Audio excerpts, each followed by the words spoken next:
Hello everyone, welcome back to the stream. Tonight we are starting our spoiler-free playthrough of BioShock 2.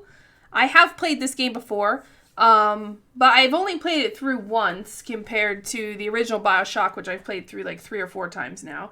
However, even though I've played through it before, we're going to be playing through it spoiler-free, so I will not be giving up any details of the plot of BioShock 2 as we go through it so that we don't spoil anything. And I ask you all to do the same, because there's plenty of people who watch this or might watch it later who haven't seen, the story yet or don't know all the beats, so that way we can still keep some of it alive.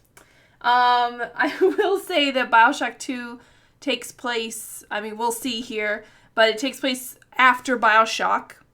And tonight I'm the daddy. Well, as long as we're playing this game, you'll see soon, we are a different character. So, you can refer to me as Daddy for the rest of the evening. Not just kidding. So, let's get it going. I'm going to brighten it a little bit because I think Twitch darkens stuff. And the last game I played, on my actual settings, and I think I should change it. Hi, Spam! We're going to play it on medium. Only Infinite will be played on easy, okay? I'm ready. Oh, the music.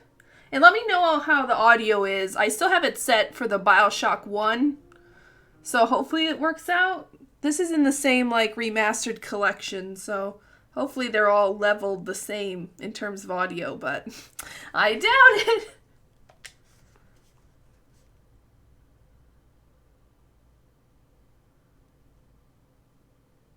"1958. Beneath the Atlantic Ocean."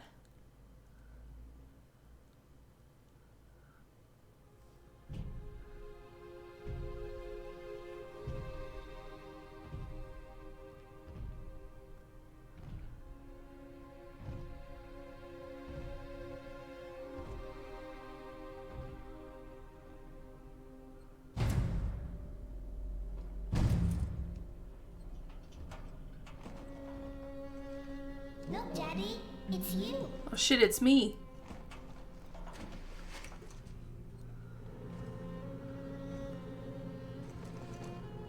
Let's go out to play, Daddy.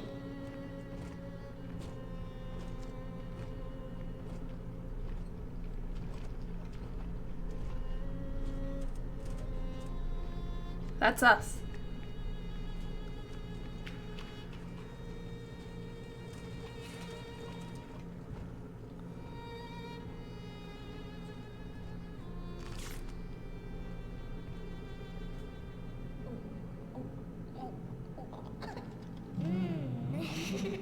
Great.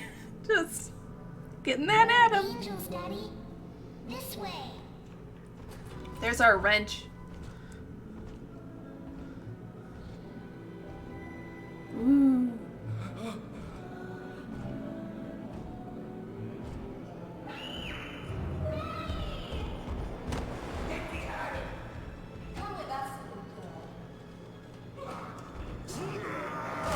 Oh god. You want some, big guy?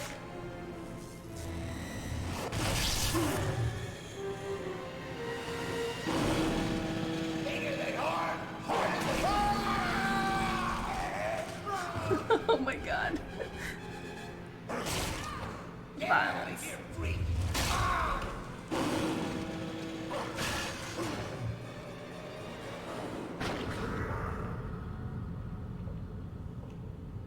There we are. He's perfectly safe now. This is not your daughter. Do you understand?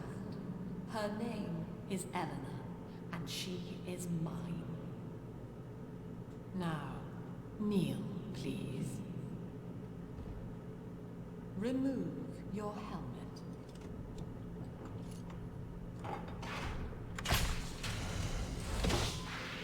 Now, take the pistol. Place it against your head.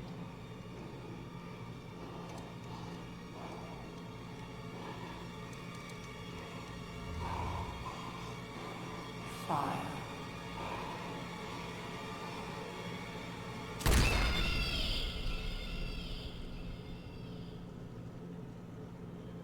What an intro. You got the remastered for free? What, on Steam? For free? 10 years later. So it's now 1968.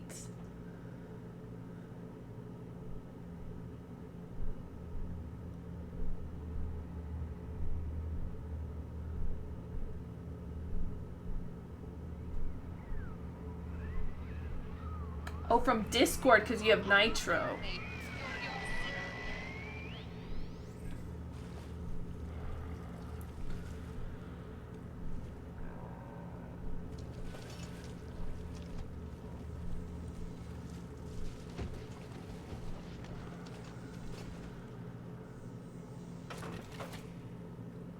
Oh, yes. We have the drill.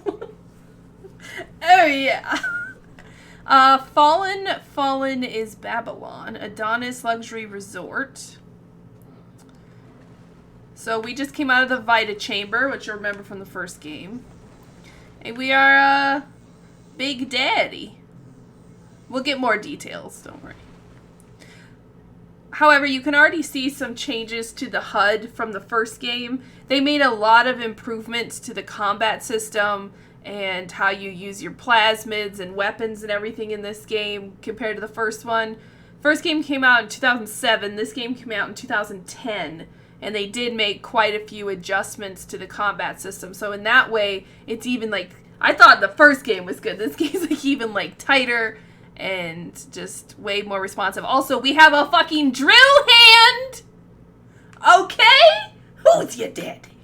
Me.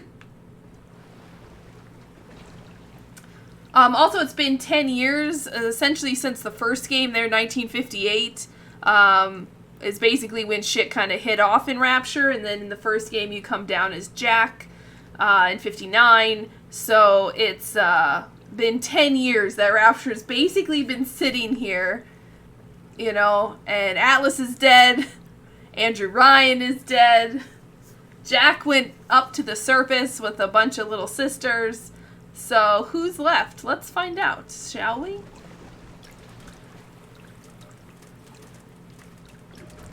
Hello? Just looking for loot. Okay. So here's a bunch of pictures, people. You can see, you know, there's like barnacles, there's coral. So, you know, an underwater city without much maintenance after 10 years is, you know, gonna start getting reclaimed.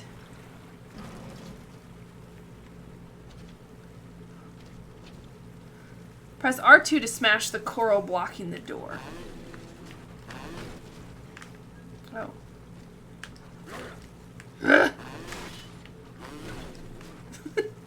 Okay, I did it. I remember the drill sounding a little more intimidating than that, but that's fine. Adonis, Rapture's finest spa and getaway. Oh, I saw that shadow.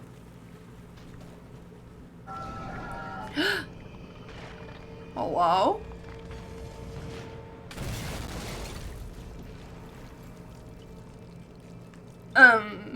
Hello?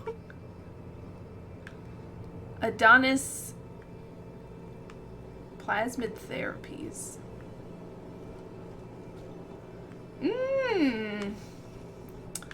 Alright, let's not go down into the water.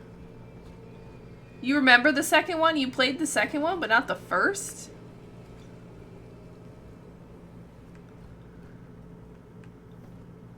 Oh, beef. Potted meat? Ooh.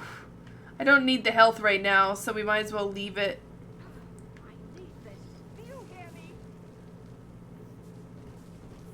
I hear you. But I see a radio over here. Let's listen to this first. Lesson 1, mob jockeys. You are under the ocean now. If you feel the soft patter of rain on your hat, you're already fired. Lesson 2.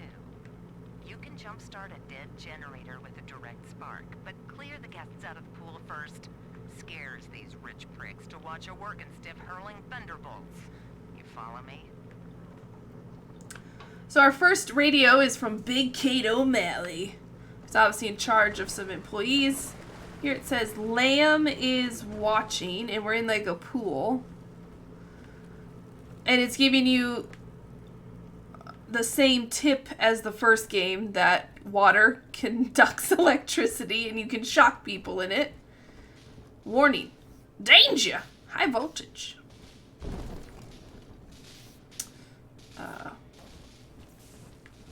Okay, help. Oh. Yeah, no spoilers. Oh! Just like I said. Huh? Sacrifice, we all must sacrifice. I mean, it's no wrench, but I have a fucking drill hand, my dude. Wow, we're already by a gatherer's garden?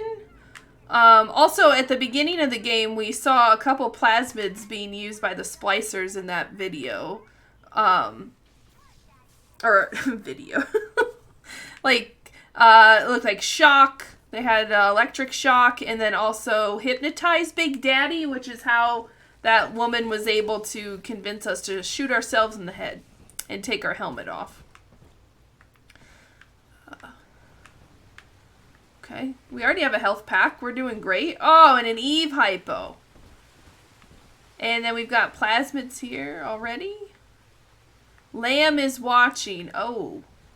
Now she looks familiar. Doesn't she? It's those glasses, man. What are they? Cat eye glasses or whatever? Here we've got some type of book. Unity and Metamorphosis. Dr. Sophia Lamb.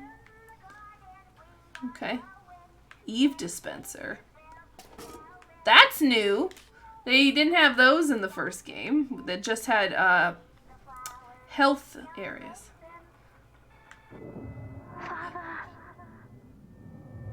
Hello? Okay, we had like red veins. Hop up cola. Don't mind if I do. Delicious. Like red veins and a face. From Eleanor. Please hurry, Daddy. Oh, I'm on my way. What do we have here? Something for Electro Bolt.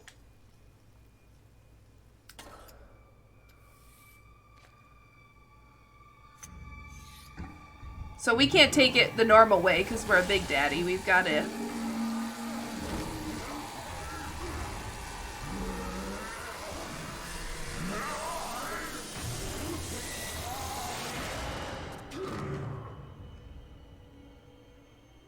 Daddy was sleeping for such a long time, and Eleanor has missed you.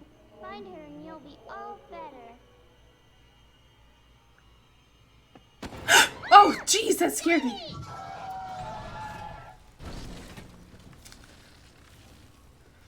Use the L2 to fire a bolt of electricity from your hand. Okay, but first let me just see here. We've got like crayons, guns, fireflies, a doll, a like wind-up shark, some bows.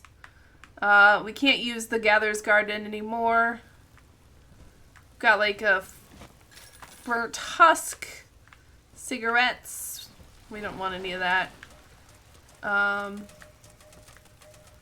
Look 20 years younger, Rejuvena. Rejuvena, probably. Skin tightening tonic from Sinclair Solutions, used with pride by Dr. Steinman, who was the first boss in the first game. Of course, we won't be spoiling this game, but I will be spoiling the first game, so... Come soon to come find me. Okay. Okay. I'm on my way. Ugh. And do you see the difference already from the first game? How I have a plasmid ready in my left hand and a weapon in my right hand at the same time? Remember the first game? Maybe you don't notice because I'm such a smooth player. But in the first game, you constantly have to switch between your plasmid and your weapon, whether it's melee or a gun. You constantly have to switch between the two. You can only do one at a time and have it active, and you have to like push a button to do that. But in this game, they were like, huh, that doesn't seem like the most fun. You should be able to do both. And by God, they were right. Look for key codes to lock doors. Oh, I wonder what the key code is. Huh. Watch me get it wrong. Oh, I'm so smart. Oh, hello. Ooh, can I have these peaches? Thanks. Some money. Drill fuel. That's gonna be a big one. My husband is such a perfect idiot. Throws away all his spending money on gene tonics to affect a look of physical fitness. So he'll have an excuse to sit on his rear all day listening to radio serials. Steven, I tell him, you want to be fit? Come swim laps with me, the old-fashioned way. It's your mind that's atrophying.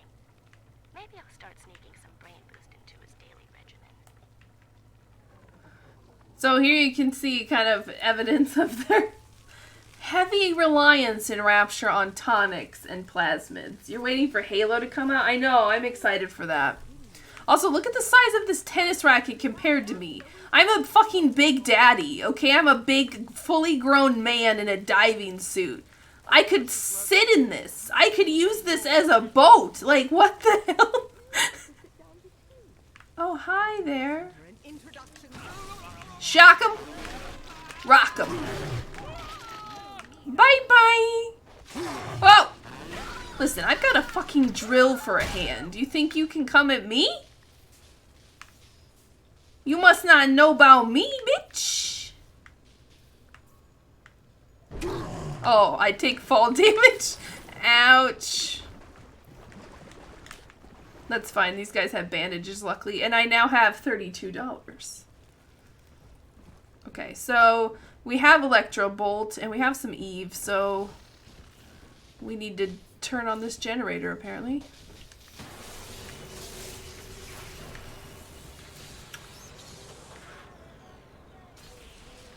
There was also food over here I left behind, right?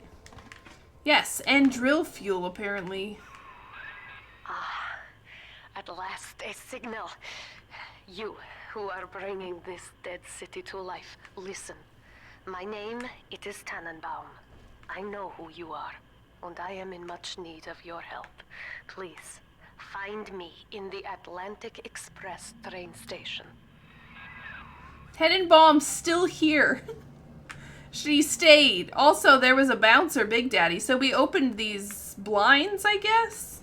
There's a fuel station out there. Little hint of what might come later in the game. And there was a bouncer, Big Daddy. We'll learn what kind of Big Daddy we are later. We've already seen ourselves, but I won't spoil what we are.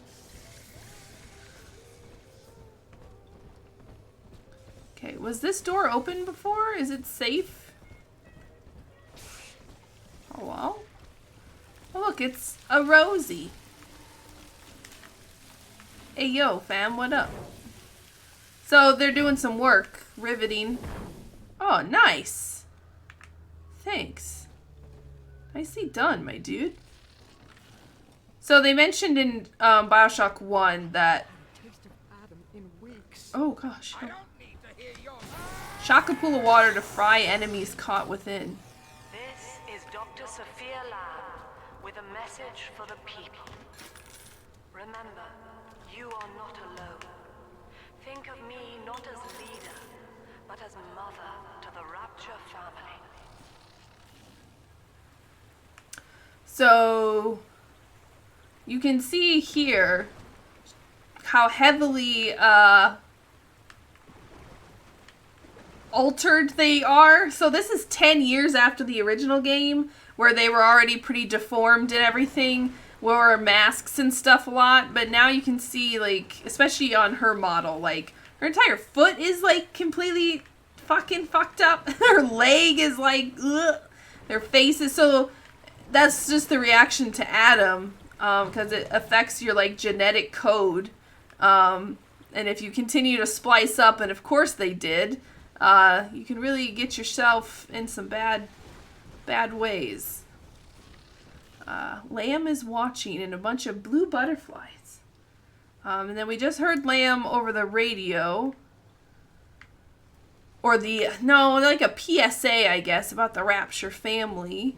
So, like I said, in the first game, we killed Frank Fontaine / Atlas and Andrew Ryan. So now, there's going to be a power surge of who can take control. Sounds like maybe it was Lamb. What's this? Brain Boost, Ryan Industries Gene Tonic. So that's what we just heard about in that radio we picked up. Health and happiness through genetics. And then there's that look 20 years younger. So here's kind of how they were marketing these tonics and plasmids to convince people to use them. Let's see what we have over here. Sounds like you need to slim down. Another tonic for weight loss. Limitless potential with plasmids. Although it's interesting they show a little girl there, since Little Sisters, even in 1958, we see Little Sisters and Big Daddies were already being used to recoup Adam. Okay, dead Rosie there. Free rivet gun. 7 heads and 10 horns. 7 heads and 10 horns. Whoa! Where'd you come from? Oh, God. You can see the graphics are also improved, even though this is like a remastered version. And we still have our weapon wheel.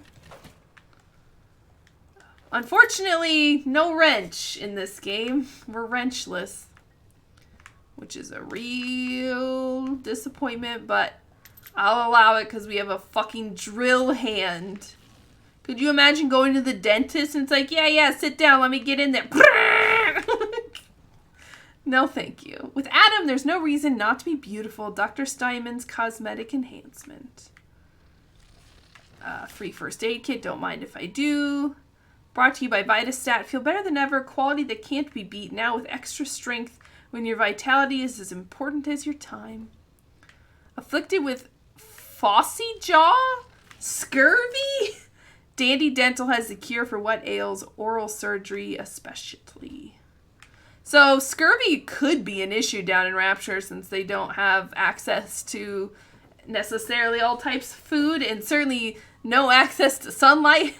Plasma Quick contains 25% more per bottle. When life begins to drag, flip the switch, enjoy Plasma Quick.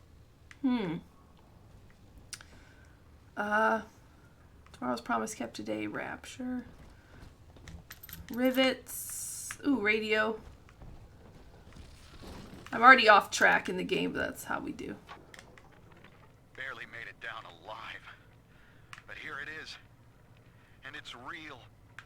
Rapture. This is where that thing took my poor baby girl. From what I saw in the sub, most of the city's in ruins. But there were lights here and there. And shapes moving. I'm rambling, scared, I guess. But maybe, if I find this Dr. Lamb I keep hearing over the PA, I'll find Cindy too. So, Mark Meltzer, his picture is in color for a reason. So before this game came out, they made this teaser website. And it was called like something beneath the ocean or something beneath the waves or something like that, like .com. I think it's still up. I just don't remember the URL. And it basically followed Mark Meltzer. And I don't want to spoil what he does in the game, but this was all before the game came out. And it was basically this interactive website where they were every few weeks before the game released, they'd add a new section or a new clue, and there was newspaper articles and this map that you could interact with, and it was all these kind of snippets about sightings on the shoreline of these kind of weird lights and little girls going missing on the beach and everything. And you can hear with him and Cindy, he kind of gets pulled into it and is investigating what's happening. And these things are happening all over the world because of where Rapture is located, but particularly obviously in America, particularly in the Northeast. And so it was just kind of this cool viral marketing strategy that became pretty popular, actually. And I think it still exists. I just don't remember what it was called anymore, but by the end there was a ton of these clues that, you know, you'd click on like this newspaper article, you could read it and like connect the strings and the story pieces. There were radio recordings and stuff like that of different characters, some of which you'll see in the game like Mark and some you won't, and it was just kind of cool. And you know, they really only did that because the success and the popularity of the original BioShock game was such that, you know, they had that kind of creativity, but also the funding to make something like that. And I feel like a lot of games these days, they just have a couple trailers, you know, teasers at like a convention, and then the game drops. But, you know, a few years ago, and some companies still do this, they just have something more unique. I work in marketing, so I think that kind of shit is so interesting. If I could work in marketing in the video game industry, my dream. Stay away. But there'll be a few things that are referenced back to that kind of marketing ploy. And you didn't need to like investigate that or interact with it or play with it to play this game and to get the full story or anything. It was just like a teaser. What do we have in here? Dead body? Cream-filled cake? Some fine gin? Wow, there's a lot of luggage here. Drill fuel? Aspirin? Whoa, I've never seen so much luggage. Some scotch? Oh. Must find sanctuary. Is this a rivet gun? Yes. Hello? I remember the drill being louder. But maybe that was just my own imagination. And now a word from Dr. Lamb. So, and then there's an animation about little sisters and big daddies, where we defend them from splicers. Look it. With our fisticuffs and our drill hands. But you can see this is super reminiscent of the From the Desk of Andrew Ryan screen.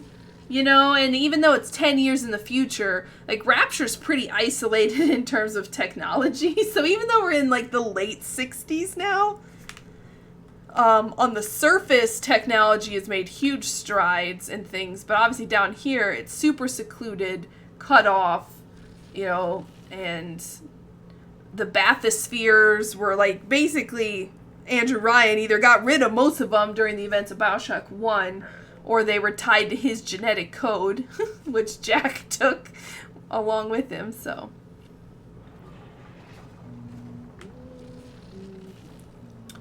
We'll come back to that in a minute. Hold on now. There was a door back this way we should go through before we trigger that. That's where it wants us to go. Oh! Rapture's Best and Brightest, 1952. Oh, now this... Okay, so here we got Andrew Ryan, obviously. Here we have Sander Cohen. Remember him? The artist guy? And that's Tenenbaum. And then this is Dr. Su Chong. So they worked on, like, the plasmids. She figured out the stuff with the slug. He worked a lot with the Big Daddy's little sisters and then Jack from the first game. That's Sophia Lamb, who we don't know much about yet, except for she told us to kill ourselves. And then I know who this is, but we don't yet. But he's got a little Hitler mustache there. And he's apparently best and brightest. I am back in Rapture after so many years. The little ones I rescued are grown up. Oh, she's back. Think of me no more. After what I once did to them, it was a joy to be forgotten. But now, all around the world, children vanish by the sea, kidnapped. And so I return, in fear of what I already know. Someone is making new little ones, continuing my work, my sins. Even if I am to die for it, I must stop them. So there we go. Tenenbaum didn't stay down here for 10 years. She, like Jack, left, took as many little sisters as she could, you know, but after, you know, so many years, these little girls are like, I don't know, 5 or 6, you know, so after a few, you know, they're old enough after 10 years or so. And then that hint about little girls going missing, is basically what the marketing strategy of that website was. To kind of get you to be like, there's something in the ocean. Like, these flashing lights, these kids going missing, all this kind of stuff. Splice nice. Animal magnetism from Fontaine Futuristics. Wow. Alright. We need to go back to the pool. I'm glad we backtracked, though, or we would have missed that radio. Oh, okay. There's a ladies' room here. Hello. Some money. Oh, hello. More money. Dead lady there. Oh, the dye in the toilet. That ain't it. Oh! Hell, oh, God.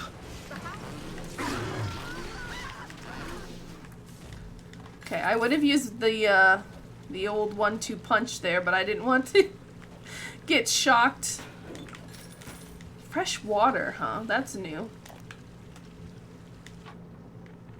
To my daughter, Eleanor, soon you will be born, and Rapture will be your home.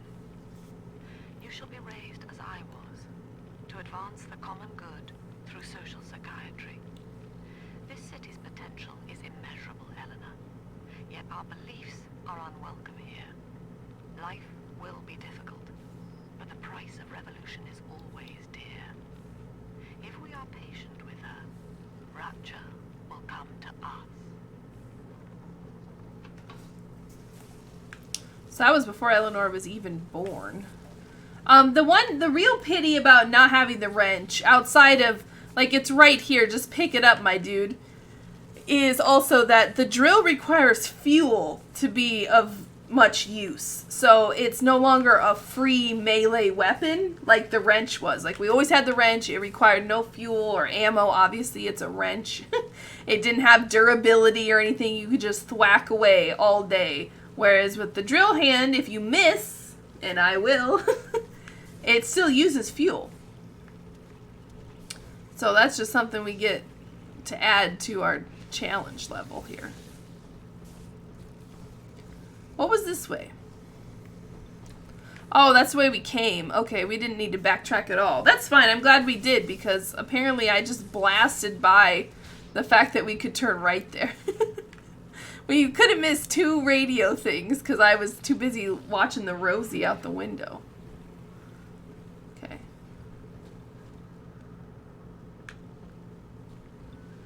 Social psychology, huh?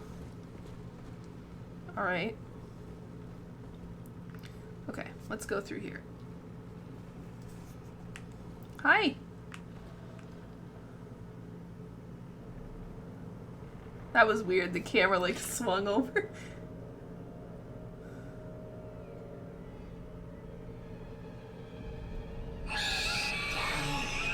Oh, Jesus. Big sister.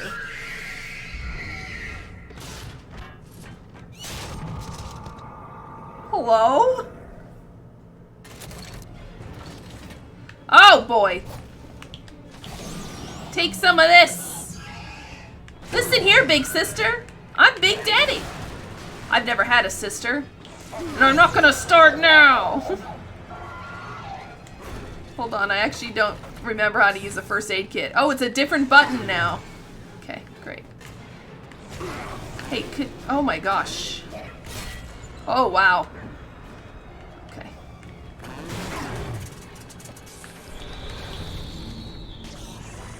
Is this real life?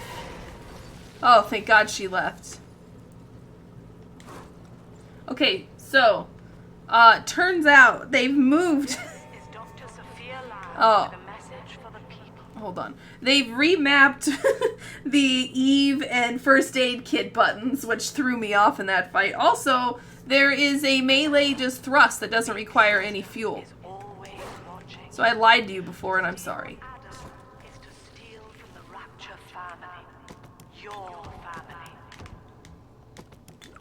Oh, I drink gin. Oh, I'm gonna get drunk. Winter Blast. Keep it fresh. Delicious. Just an entire, like, what is that, like a ham? Okay. Adonis Luxury Resort, let life begin again. Okay. That's like the pool or whatever we're at now, like a spa, I guess. Mind over matter, free samples at Dandy Dental Telekinesis Plasmids. Slow down, Mary. Take care of yourself. That's the Rapture way. So don't fall into manholes, Mary. A Rapture reminder. She still has like her curlers in, so I don't think Mary's like I don't think she's clued up. Take care of yourself. So if you'll remember, Andrew Ryan in the first game is completely about like the strongest survive and deserve the best stuff, and if you're an idiot or you're useless, then like it's complete like Ayn Rand philosophy, where if you require assistance, you don't deserve it and you don't get to like belong or live. So he didn't like charity, he didn't like free stuff, he didn't like support systems or any of that. That was very anti Andrew Ryan. And that's why when Frank Fontaine opened his, like, you know, oh my god, our first dead black and white cat. God damn it. Well, how many did we find in the first game? Like 6? Here's our first one in this game. Oh, a health pack, thank you. Oh, man. That big sister, she beat the crap out of us. God damn. Okay, I don't want any cigarettes, thank you. There's the Vita Chamber we'd respawn at if I died in the very first fight. Diane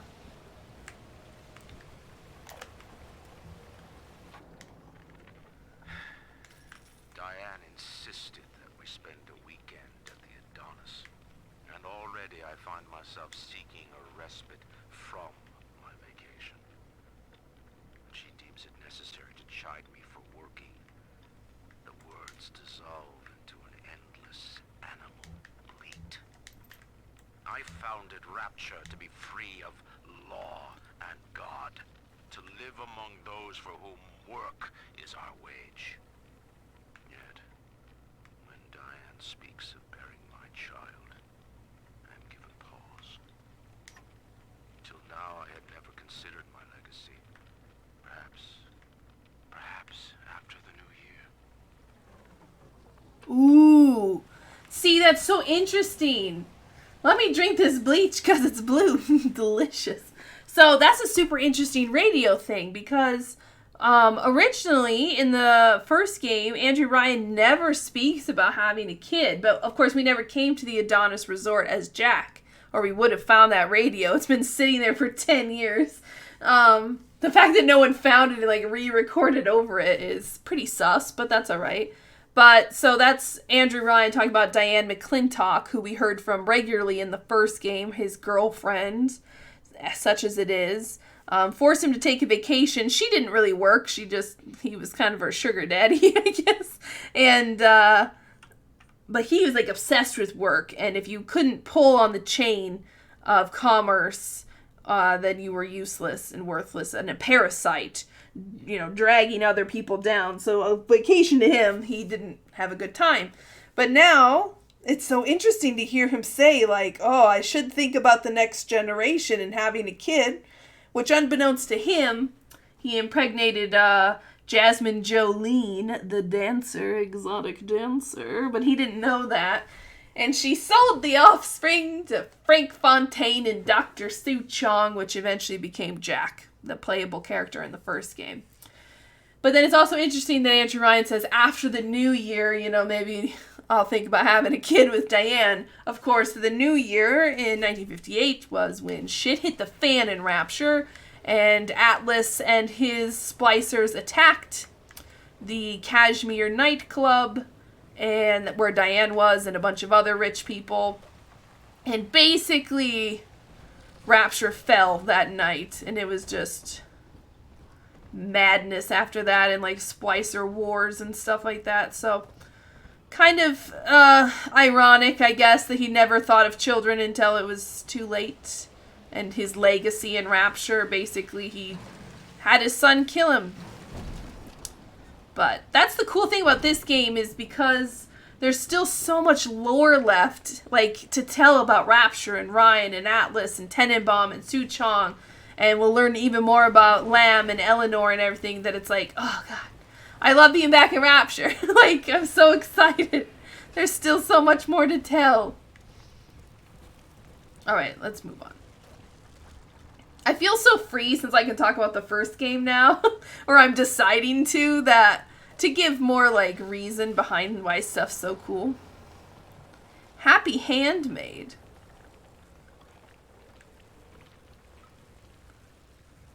Wow. The feminine mind and spirit. Okay.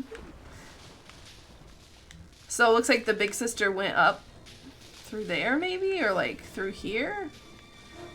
Or just ripped shit up? Oh! Oh, hi! Oh, hi, sister! Wow, I'm gonna miss saying, oh, hi, daddy, but that's fine. I'm the daddy now. Neckties by Wilson Freeman. We will be reborn in the something womb of the ocean. What is that word? The what? We will be reborn in the noble? I can't read this word at all. Is that an N, an R? I don't know. Something womb of the ocean. Oh boy.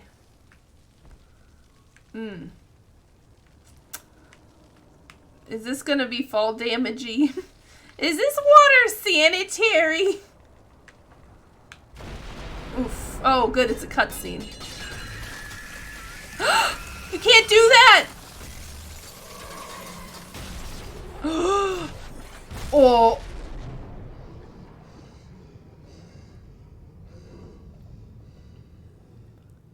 As if Rapture's not fucked enough as it is, you go doing that. Joke's on you, big sister. I'm in a diving suit. I'm fine. It does make you wonder if these vents have, like, valves that close them off. I mean, it looks like there's still air coming through there somehow, but, like, wouldn't that flood everything else connected to that vent? There's already fish in here. Okay. Cool. Cool. Demeter's Banquet Hall. Or Demeter's? I don't know. Oh! Bonk. Hello? Oh yeah, and because we're in a diving suit, we can go outside. In that suit, even the ocean cannot harm you. Yeah. This is good. But Rapture is the death of many great men. Alone, you will not last long. You can still reach the train station. Find me there. Aye aye, Tenenbaum. So yeah, we're in this big diving suit, so we're protected by the pressure of being at the bottom of the ocean. 'Cause we're a big daddy, boys. Oh shit. And we can jump. Now, ooh, dead bodies. Oh, new diary. All right, diary. Last entry. Lizzie and I, we found a sphere, and we're going Bathysphere. home. Ain't that right, baby? Next stop, topside. Oh, I love you. It was you who saved us, Sammy. It was you, Button. What was that? What's that sound? She's seen us. It's Lamb. Torpedo! Ah, I'm trying to...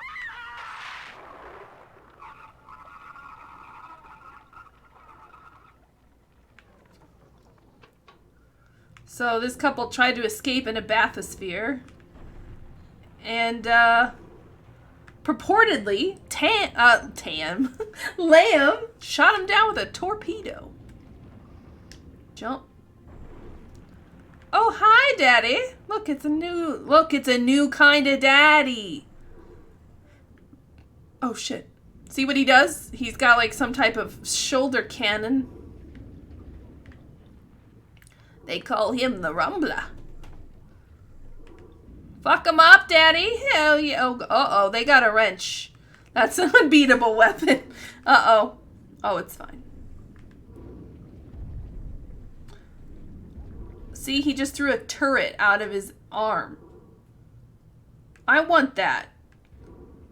I mean, sure, I got a super cool drill and everything. Can't carry more rivet. Can I carry more fuel? How do I use this? I want to fuel up. I'm here. I can't even get my weapons out, so I can't use that, I guess. Oh! Big ol' shark boy. Hey, look! It's our airplane from the first game. Or part of it. Aw. Look at these jellies. There's just a bed out here. That makes sense. Because we're on the seabed. Fuck you. Oh, yeah. Look at the size of this. Some type of giant whale or something. Wow. Who knew so much cool stuff would sink to the ocean in this one spot? Don't even act like you don't like the puns. Yeah, that looks like a whale skull to me. Nice, nice, nice, nice, nice, nice, nice. And now we're just going through a cave, you know, no big deal. I probably shouldn't clap, though. I think it's kind of loud. Ooh, shark. Oh, fuck. And there goes a giant squid because fuck you. We're underwater. Oh, Rapture, I love you. Welcome to Rapture, our beautiful city. Pharaoh's Fortune, the tobacco place we were at in the first game, a hotel. There's the Atlantis Express. Oh my gosh. So my desktop background for the last, maybe like 7 years, and my last 2 computers has been Rapture. Like various pictures of Rapture. I don't like being underwater, I would say. I don't like the idea of being deep underwater. It freaks me out, but there's something about Rapture and the story of BioShock that it really butters my egg roll. I love thinking about it. I love, like, the story and everything, and Rapture's just so cool. Like, you know, like, why'd they build it under the sea? Because they couldn't build it anywhere else. Like, it had to be isolated. It had to be its own thing, completely untied to any government or religion or anything. And they didn't just build, like, you know, a sea lab. You know, they built a fucking city underwater. Like, it's so cool. Oh, hi, Daddy. I'm doing good, Prez. Welcome. In this game, as you can probably see from my helmet, I'm the Daddy. Oh, and the gentle float down. And our heavy boots, which we can't see. Alright, let's stop nerding out about Rapture, everybody, and get back to work. Oh, shit, she's here, too. Get the fuck out of here. Big sister. God damn it. They're tough. The big sisters are tough. Look at these. Like, they didn't need to build these guys out here. Okay, 100%. They did not need to build merman statues. Okay, and like golden metal. But you know what they did? They fucking build them, dude. You're dealing with a hangover? It's a Thursday.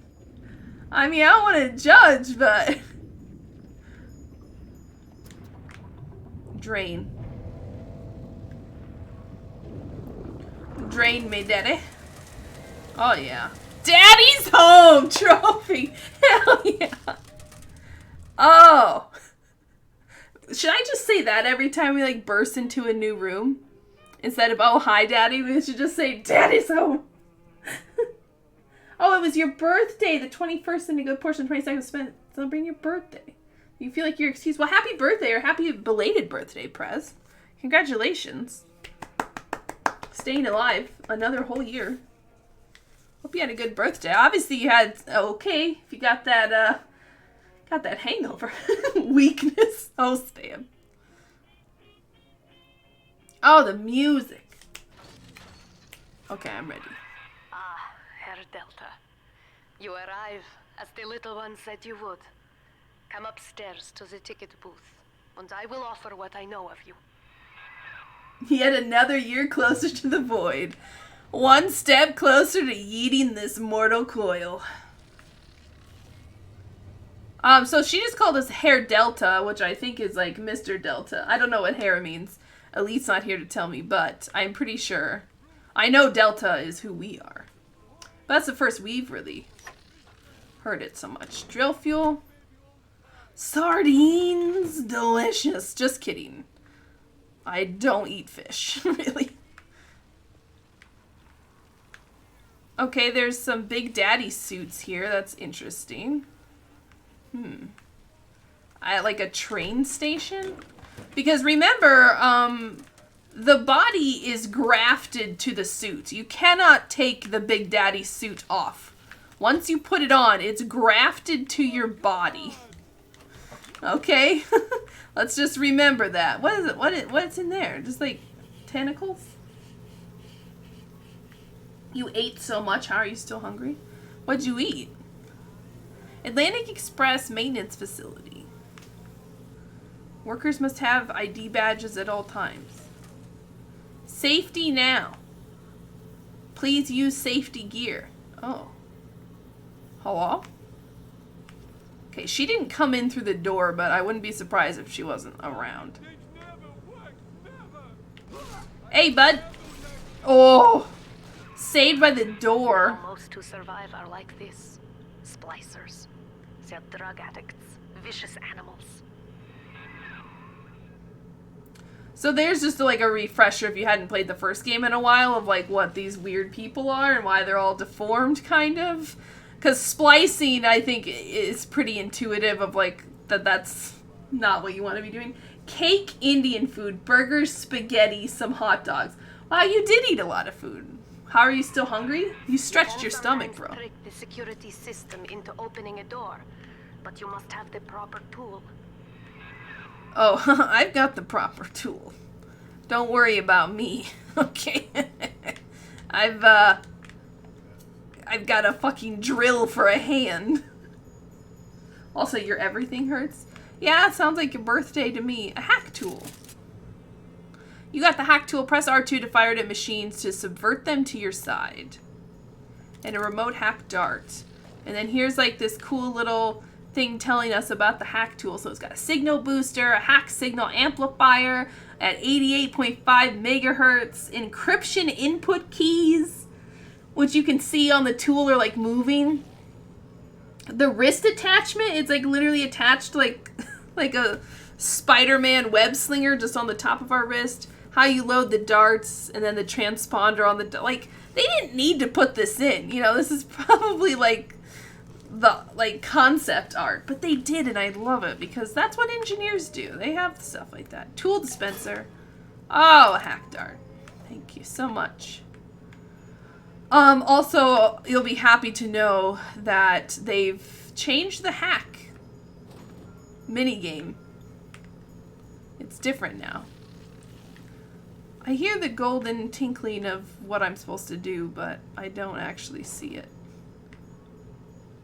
Oh, I see. Through the window. You did enjoy Once Upon a Time in Hollywood, though. Great movie. Oh, really? Is it good? I haven't gone to see a movie in so long. Peach and I, Sleepy Peach, we used to see movies all the time, but ever since I moved, I've seen, like, 2 movies. Who goes to the movies alone? I mean, me, my sad ass does now, but... To hack a machine, press X to stop the needle on a green section of the meter to advance. White will give you a nasty shock. No more water pipe puzzles. No more water pipe puzzles. Am I going to be any better at this hacking minigame? We're going to find out. But it's not the stupid water pipe puzzle. It's not Tarantino's best work, but you think it's the best climax in a Tarantino movie. Really?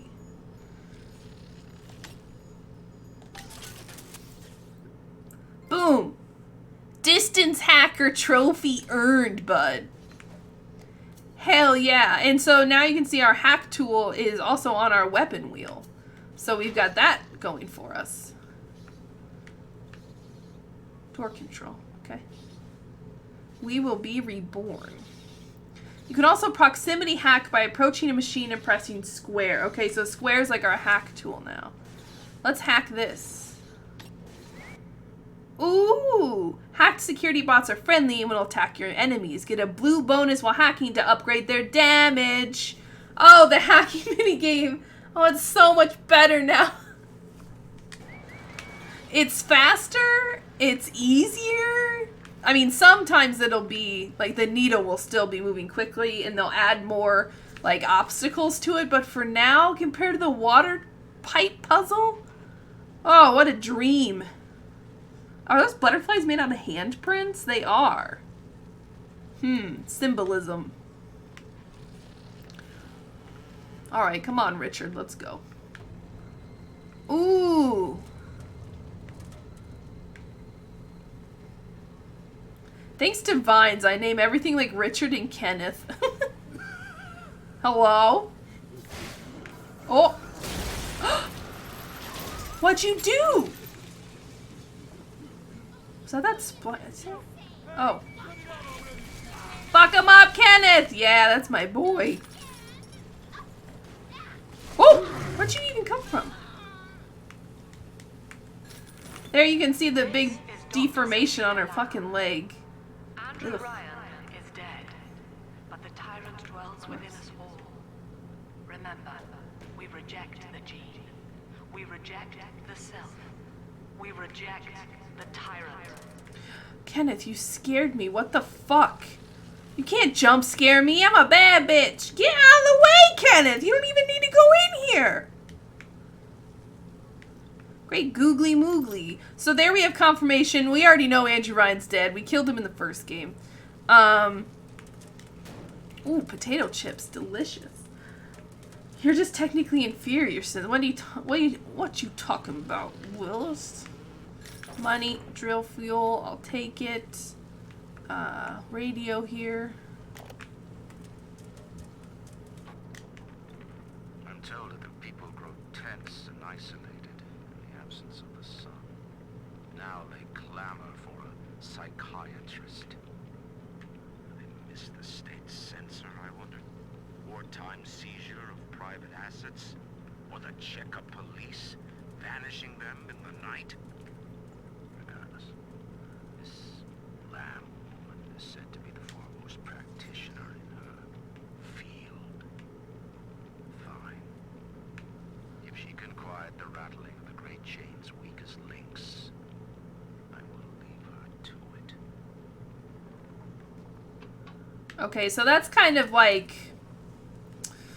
backfilling why they have... Oh, in the hacking game, I am inferior, but the water pipe puzzle was really stressful for me, especially on stream, where I know I usually don't look smart or skillful, which is fine, but certain puzzles really make my, like, crushing existential crisis even more of a vice grip. So I much prefer this new hacking game. But that is kind of that little radio snippet we got from Ryan about people freaking out over time because they don't have the sun, and there's a lot of other things since they're so isolated in Rapture they don't have access to, and other vitamins and things that make your brain and body healthy. People started clamoring for psychiatrists. And so he brought down Sophia Lamb, who's supposed to be the best of the best. And that's what Rapture is all about. The best scientists, the best artists, the best engineers, the best of the best at anything to come down here and create without government or religion or certain morals or things like that to stop you. You know, so it's ethic-free science and art creation and things like that, which would include psychiatry and psychology. So that's why he brings down Lamb. Now, I don't want to spoil anything about Lamb. We'll find out more about her from the PSAs and as we pick things up. But obviously, she's not mentioned in the first game at all, which is fine. You don't necessarily make a game thinking it's going to be a series, you know? But by putting in these Andrew Ryan pieces, it's tying it back to the first game because he's such a core character for the majority of the game. Like, and you can still hear, like, he doesn't like the idea of her or needing to bring her down. However, he recognizes that the people of Rapture might have needs outside of, like, his own, other than his own preferences and strengths and weaknesses. So he's like, fine, you know, we'll just make sure we bring the best one down. Let's switch to my drill so that we don't have this ridicule in our face. Our trains are on time when you run on time. Help keep Atlantic Express running efficiently. Okay, so we blame, like, the patrons if our trains are slow. Here's a dude we just killed. I'll take some sardines. Hell yeah. The end of Ryan is the end of the self. And remember, Ryan was all about individualism and kind of the Ayn Rand, idealism of, you know, the self. And if you had, you know, 2 apples and 4 people that you could feed them to, you would most likely eat 1 apple yourself. And if it was like an old person, a child, and like a strong man, you'd give the other apple to the strong man because he could help you more. And the child and the old person are essentially useless to you. That's just individualism. Like, that's just kind of how it is. Okay, so this is close. Now we're here for Tenenbaum. Laissez-faire capitalism for sure. Definitely the Great Chain is still 100% capitalism, but he liked to purport himself, Andrew Ryan did, as being laissez-faire, hands-off. You know, oh, I built Rapture and I got the chain moving and now I'll bring all of you down and you'll move it. But we know from the first game that he didn't really do that. He tried to, like, control the system, and when Frank Fontaine started taking too much liberties with his, like, home for the poor and his little sister orphanages and his plasmid business, since he had Suchong and Tenenbaum working for him, like, suddenly the free market was like, oh, shit. Andrew Ryan was getting left behind. So it's interesting how quickly people will, while still upholding that they followed this certain path or ideal, in reality, they might be doing something completely different, right? Like, so even though he said, like, they don't have laws per se, they don't have rules or regulations against companies, he still shut down Fontaine Futuristics, right? He still tried to have, and successfully, he thought, anyway, killed Frank Fontaine for business practices, essentially. So it's interesting. That's why I love these games, because there's so much to it. There's, like, it's like an onion, and you just keep peeling back more delicious layers. And this game just builds upon it from the first game, just more lore. Yeah, it's the inevitable consequence when you don't have checks in a system. Exactly.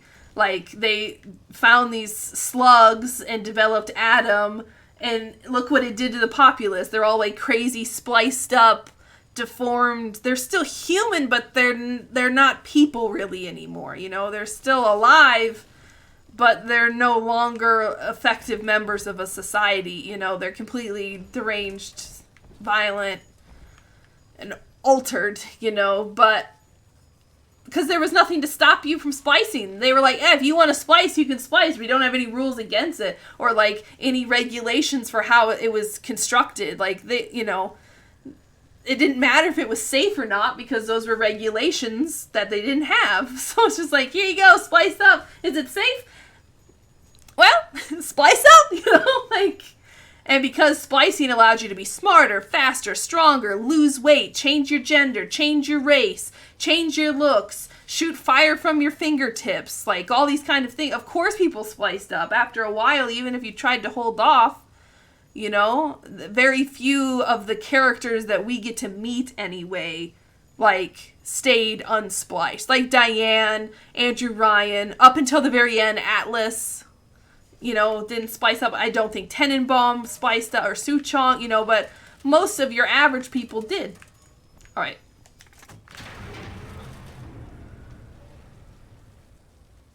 Tenenbaum? Oh boy. Look at that familiar screen. Oh boy. I know you.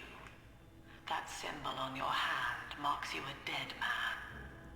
10 years, Subject Delta, since I watched you put a gun to your head and pull the trigger. But take heart. Out of your pain, paradise was born. I don't know how you survived, but your suffering is over now. These men will ease your burden. Please understand that like all I have done, this is an act of love. Mm-hmm. Act of love, huh? It is Sophia Lamb. She has found you.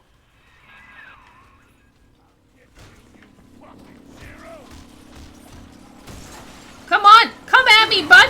Come at me, boy! Oh, fuck.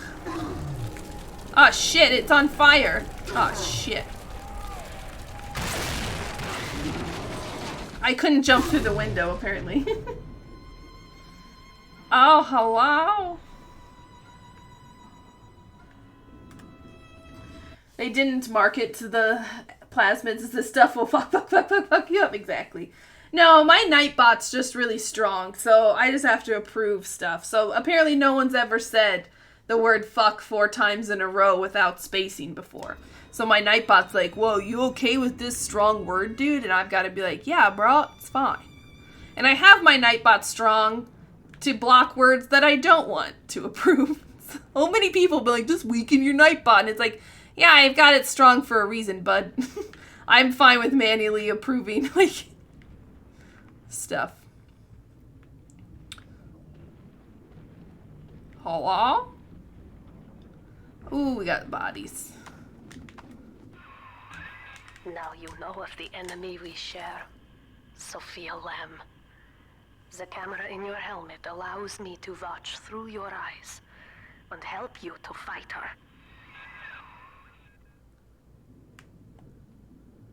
Okay, I can't pick my weapons when I'm underwater, I guess. Ooh, there we go. The the Masquerade, 1959 ball. That's when shit really hit the fan. The old Fanarino. From the first game, we kind of saw a lot more of that. But now it's been 10 years since even that. Nightbot is a liar, a cheat, and a traitor. No, Nightbot's the best. Hello? Look at these. An entire butterfly made out of handprints. Okay. And then here's more of her book. Unity and Metamorphosis, Dr. Sophia Lamb. So we heard her say just now that everything she's done, which has included forcing us to commit suicide by using a hypnotized Big Daddy plasmid in the beginning cutscene, was an act of love. Which bullshit people always say. And now we have this kind of unity stuff. And then the butterfly is obviously a symbolism for a metamorphosis or a change, an evolution into something better. And most people consider a butterfly better or an elevated version of a caterpillar. Lamb will lead the way. But Metamorphosis is also a super famous short work by Kafka of a guy who gets turned into a giant beetle. It's good. It's a good story. I like it. AccuVox. So yeah, they're still using the radios, which is kind of funny. But again, even though it's been 10 years, like, most of Rapture's devastated, right? Like, there's not a huge population left. Especially, like, most people are all spliced up. They're not inventing TVs and shit like we had topside in the 60s, you know what I mean? Careful. Security cameras belong to Lamb. But if you are clever, they can be made to serve you. Well, I just shot it. Cameras will set off an alarm if they see you avoid the red light. You can use your hack tool. Oh, another one! Oh! What'd you shoot me with? What are you doing? Eat my rivets. What was her weapon? Wow, both their masks landed right there. What are the chances? She kept her rabbit mask for 10 years. Holy shit, what a legend. Okay, it gave us some more remote hack tools. That's nice. Reliable pharmacy. Drugs, canned goods, much more. Convenience and fair prices the Ryan way. We are qualified to help you with your nitrogen narcosis. That's interesting. Okay. Hello? Oh, canned beans. Hell yeah. What's this? Recombinant series? Oof. Hello? Oh. Wait, are you Kenneth? You followed us all the way here, my dude? Oh, you scared me, dude. Shit. That's like the second time. Can't jump scare me, Kenneth. Ooh, Dr. Holcroft's cure-all. I'm cured. That sounds like Nigel West Dickens, like, tonic from Red Dead Redemption. Oh, look, a little drawing here. A little sad man. Oh, he's an angry man. Okay. There is a hint system. I'm not lost, though. I'm just looking. I'm not lost, and I don't need to ask for directions. I'm perfectly capable. I'm the daddy. Free money. You swear Nightbot added 3 of those thucks? Okay, bud.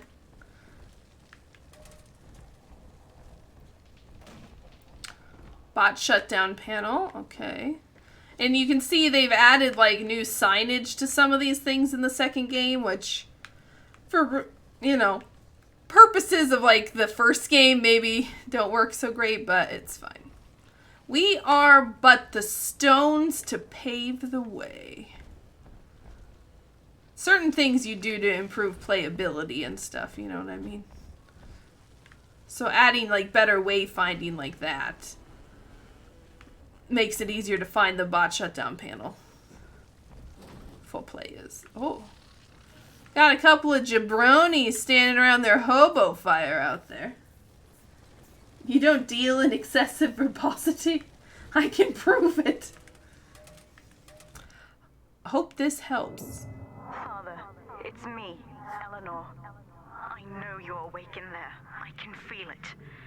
Mother won't be able to toy with you like that ever again. This plasmid is for you. If I'm right, you can use it now. Please, find me. Eleanor. So she's older, obviously. She's 10 years older than the last time. Come soon to come find me. Hope this helps. For Daddy. Telekinesis. Oh, thanks. New plasmid telekinesis. Pick up big stuff with your mind. Throw it at your enemies. What else do you need to know? Oh, and look at this. We got 3 slots off the bat. Bing, bang, bosh. Ooh. Throw objects at foes. You can even catch grenades and throw them back. Throw wine bottles at your wife. Press and hold L2 to grab objects with telekinesis. Release L2 to throw them. Now, I used telekinesis quite a bit in the first game to get secret loot that's like hidden in different places. So this is like the post office, I guess. Pneumo, delivered in a flash. Free Eve. Oh, I can only carry 5? Oh, ain't that a kick in the dick. Last game I could carry 9. There's a pneumo. Stupid drug visions. Whoa, bud. Oh! What a rude dude that Kenneth is. Huh, that seems like it shouldn't just be allowed to just... You can really tell that, like, Rapture's just crumbling and there's, like, no one really around to fix it except for a couple big daddies outside doing, like, what they can. She knows the way. Ooh. If anybody gets lippy, got the bomb. Saved Who's got the bomb? Me, bitch! Fuck him up, Kenneth! Oh, I didn't kill him.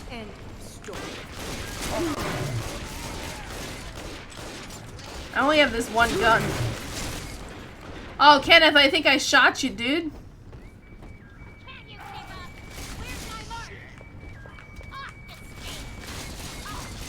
Oh, she had a bomb. Oh!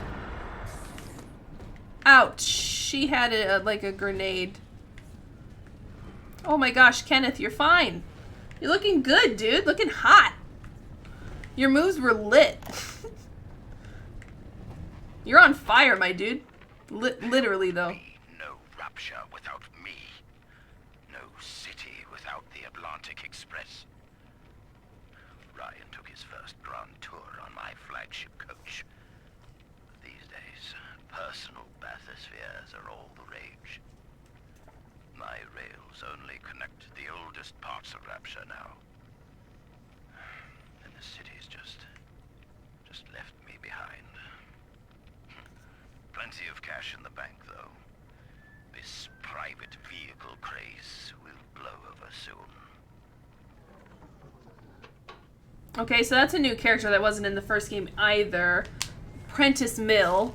And there's a rail system in Rapture that we didn't use in the first game because we were able to use bathyspheres. Atlas hooked us up with bathyspheres most of the time. Which should tell you something about what happened to the rail system, as he alluded to there. You know, it's mostly in older parts of Rapture, and not many people used it. You know, it's kind of like, at least in America, we don't have a great public transport system in much of the country. A few large cities aside, like New York or Chicago, most cities across the country, especially here in the Midwest, like there's buses, but they only go certain places, so the private vehicle is king. And I think in the 50s and 60s, the private vehicle really became king, at least in American culture, of, you know, the family car. And so even in Rapture, the bathysphere is the family car, essentially. And a bathysphere is basically a tiny submarine and could leave, whereas a train stuck on the tracks. God, they keep taunting me. My beloved wrench, my sweet angel. Kenneth, was that just you bumping around? Oh my gosh. This freaking oh, here's another one. My sweet baby. Oh, that doesn't seem good. Ooh, rivets. We need those. I've been using the gun a lot. I'm not great with the drill. Atlantic Express, Rapture's fastest way to travel. And it's a pretty futuristic engine there. I'm sure it's water safe, you know, like I'm sure it goes outside of like the Rapture walls and stuff, but I don't know for sure. Okay, none of this luggage is lootable. Your public transport is wank, yeah. I mean, America's pretty large, you know, to compare it to certain other countries that are like Japan or England that have pretty strong rail systems. It's like, well, yeah, you're also the size of, like, smaller than just Texas, you know, let alone everything else. We have a rail system in America. It's just, it's mostly for freight. And even that is not used as much. Semis are way more tonnage of freight, I think, and shipping. But regardless, we definitely could have done more. And it would be nice to have better rail systems, but outside of a few big cities, it's just not very common outside of like buses.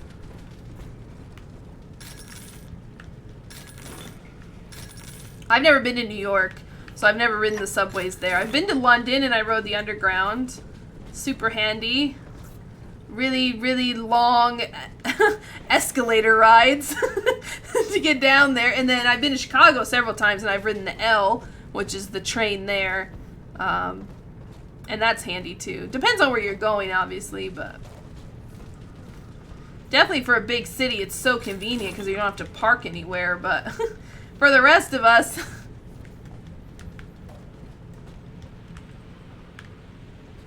ain't no thing.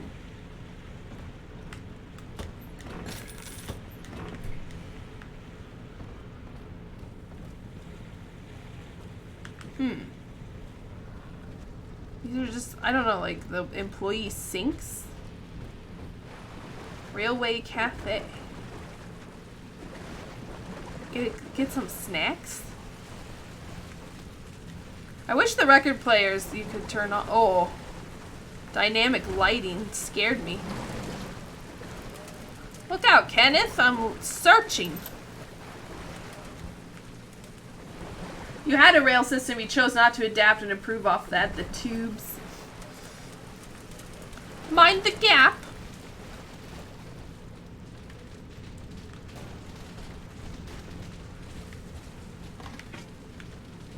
Oh, I guess I don't need to be eating all this, do I? There might be a fight coming up and I'll want to save it. Kenneth, if you could stop giving me heart attacks every 10 goddamn seconds. White is not black, Dr. Lamb. Down is not up, and straw is not gold. Look around you. Rapture is no miracle. It is a product of reason. Impossible unless 1 and 1 are 2, and A equates to A.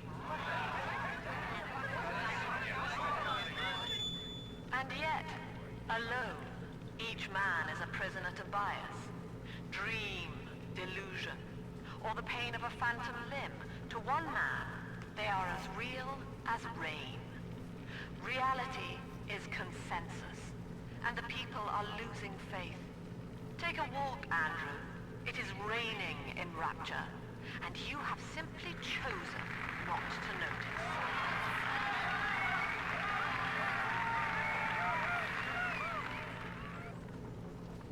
Okay, now that's a super interesting. So that is not a normal kind of tape we come across. That was a recording of essentially a debate between Andrew Ryan and Sophia Lamb. And you could tell, like, Andrew Ryan, you know, trying to make some strong claims there, because he's obviously super buried in being, like, an individualist and a realist above all else. But she is kind of, you know, playing more on groupthink and the family, the Rapture family, as we've heard her say, versus the self.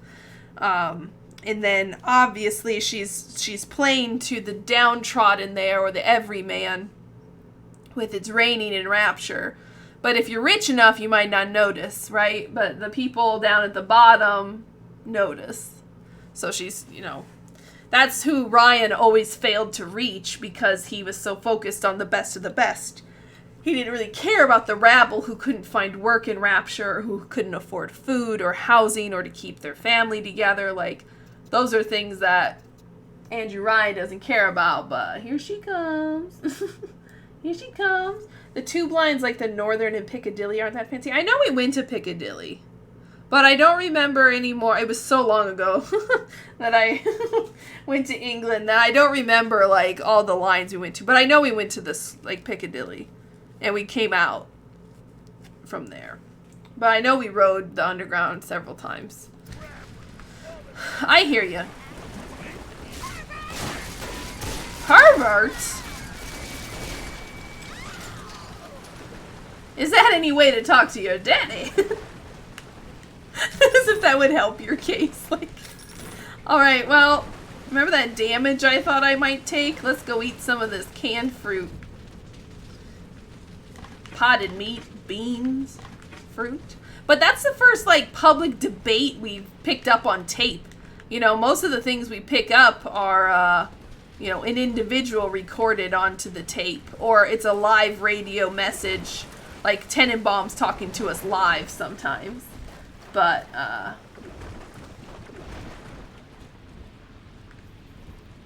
wow, look at his foot. Ew, he's real, oh, jeez. Yeah, see, 10 years later, the deformities have really taken off. Now, another thing about BioShock 2 is it had a multiplayer mode. Because it came out in 2010, which was like the height of everything needed to have a multiplayer mode for replayability purposes. And you'd play in various levels of Rapture, and you would be different splicers, like these leadhead splicers or whatever, all different kinds of looks and everything, fully spliced up and stuff, fighting it out with weapons and plasmids and stuff. I never played it too much because that's not what I play BioShock games for. Is not for the multiplayer gunfight. But I know people who did, and I dabbled in it just to kind of see. It was okay. Not my favorite. Piccadilly Circus? Yeah, probably that's the one. Oh, I don't need that. I don't really use my plasmids much, do I? Oh, some canned beans. Oh, a little fresh water. Ooh, what's this? These people are hooked on some kind of genetic wonder drug called Adam. I've read the word splicer scribbled on walls like a warning. One of them cornered me and Christ, his face.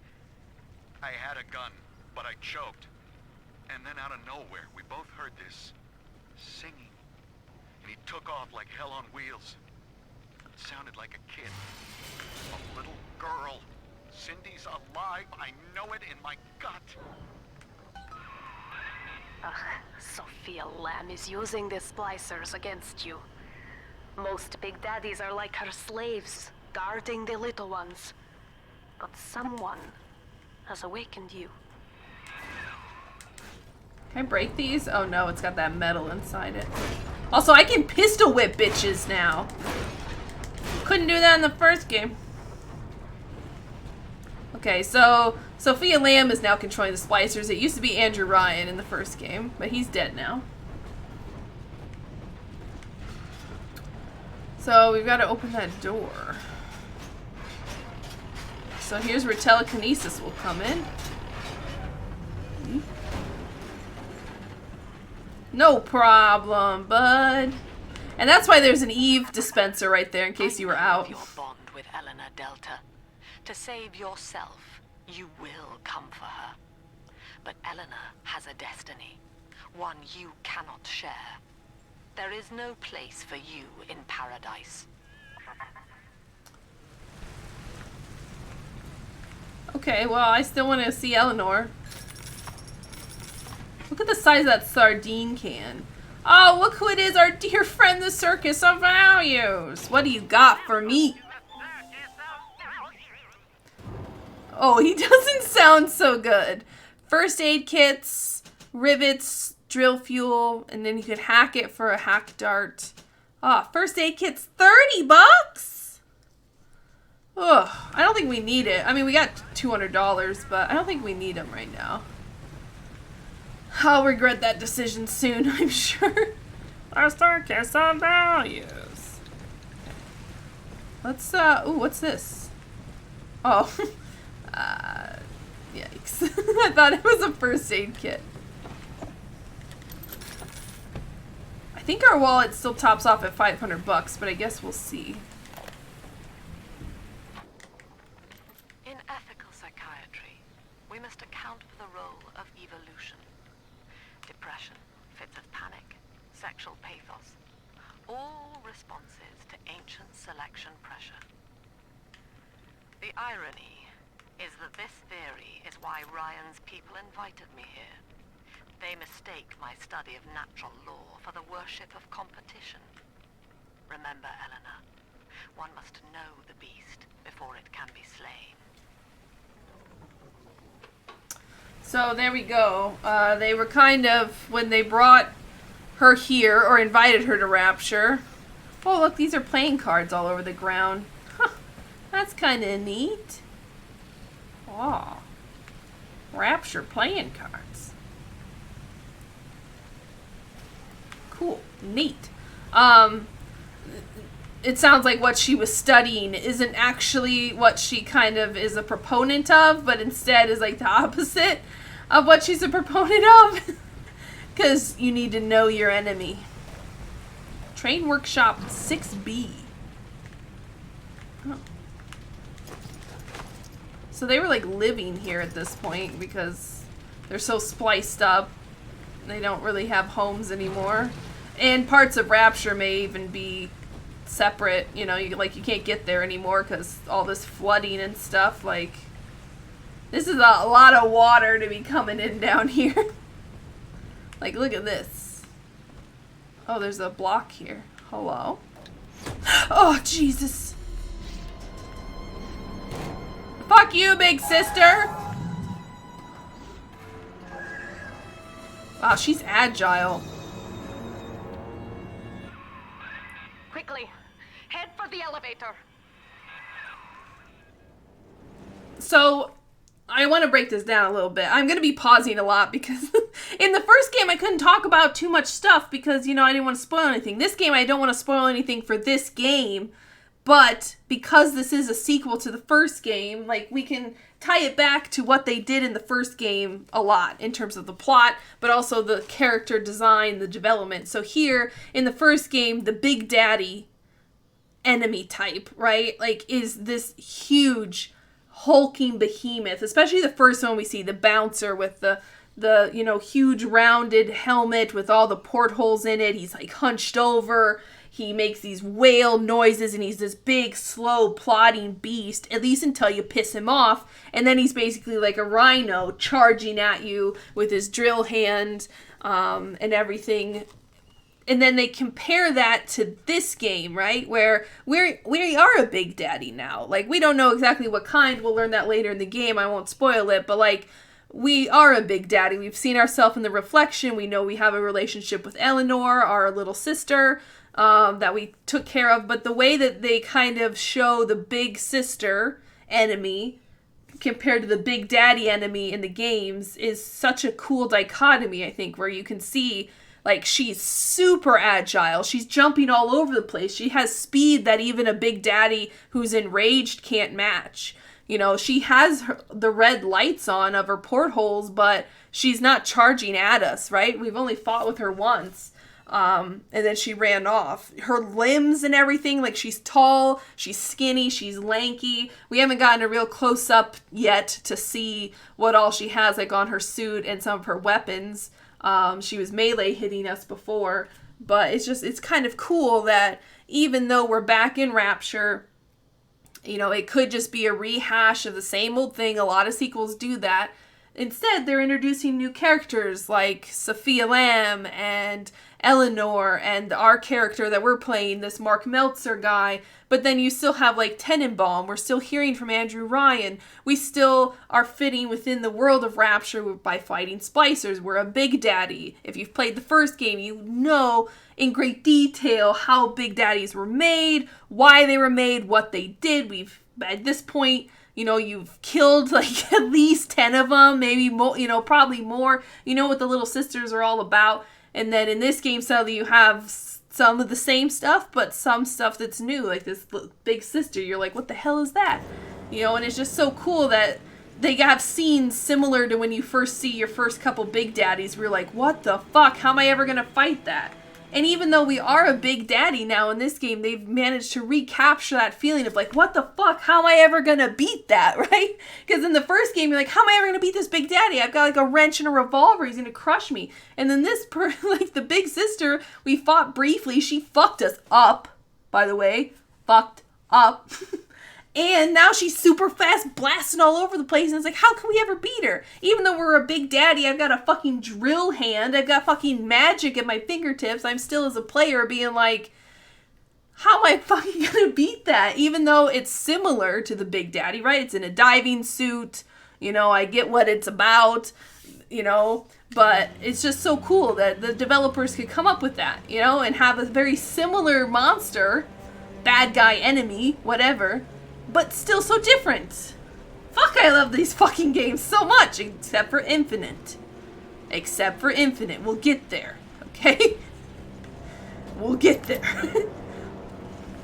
Oh, and the music. So intense. Alright. Go ahead, ruin it. Yours again. You know what? We're going in for it, boys. Woo! Hide from a security camera? Oh, gosh. I don't even know where the camera is. Okay. This was a bad time to use the drill. Woo! Oh, I accidentally got out my hack tool and used it. Fantastic. Ooh. What's my line? Get, please. I don't know where the camera is. Oh my god. I'm fucked. I'm out of health. We gotta go back. Fuck. Oh, the circus value's right here. Hey, buddy, remember that time I said I didn't need any first aid kits? I'm an idiot. Thanks. Oh, hi. Ooh, I'm almost out of rivets. Woo!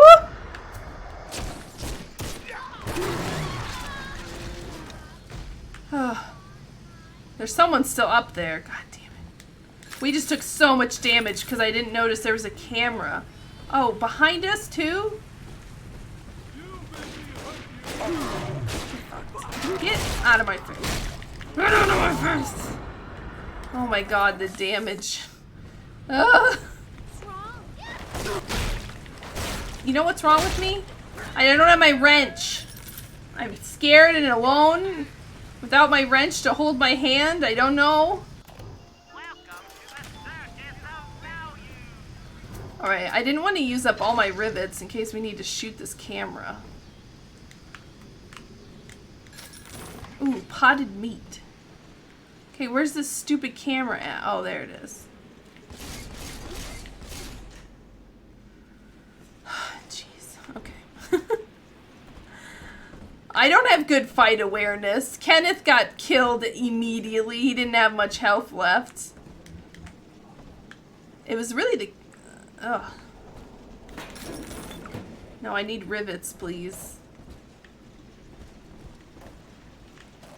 And so far, we're an hour and a half in the game. We don't have any Adam yet. We've gotten 2 free plasmids. But we don't have any Adam. And we only have 1 gun.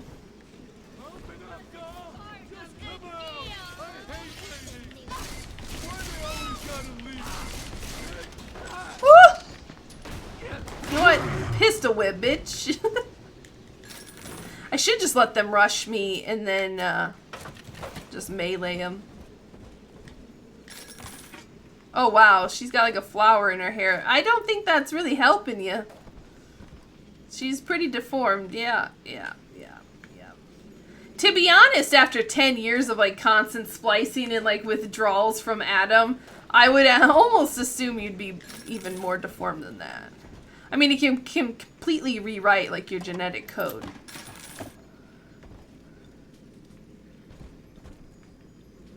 Train platform. Okay, yeah.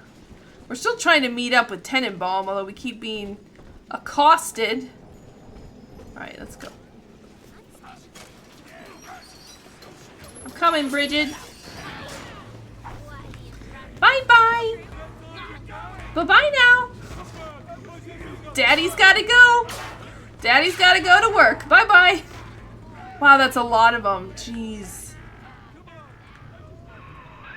Now, here is what the children tell me. You are a very old Big Daddy, bonded Rude. for life to a single little one. Oh. When you are apart for too long, your body begins to shut down like a coma. As long as the girl is in the rapture, you are trapped here as well. The name of your little one is Eleanor Lamb, daughter of Sophia. She is kept at Fontaine Futuristics on the other side of the city. You must go there and save her before it is too late. Okay, so we learned some very important things there. 1, we're old. Rude. As if I didn't know. And 2, we're only bonded to 1 little sister, which... oh, look at that. Trip traps.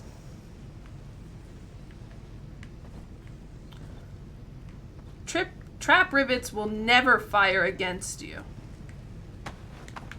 Oh, 'cause I'm a Big Daddy? Come bite the apple at Eve's garden. Woohoo! We've been there in the first game. Oh, trap rivets. You got special ammo. Press, change your ammo type. Special ammo has a variety of added effects and functions. Pick the right ammo for the right enemy. Okay. And the rivets I place down won't blow me up, I think is what it was trying to tell us there. Ryan Amusements. Atlantic Express. Hello. Oh, boy. Ugh.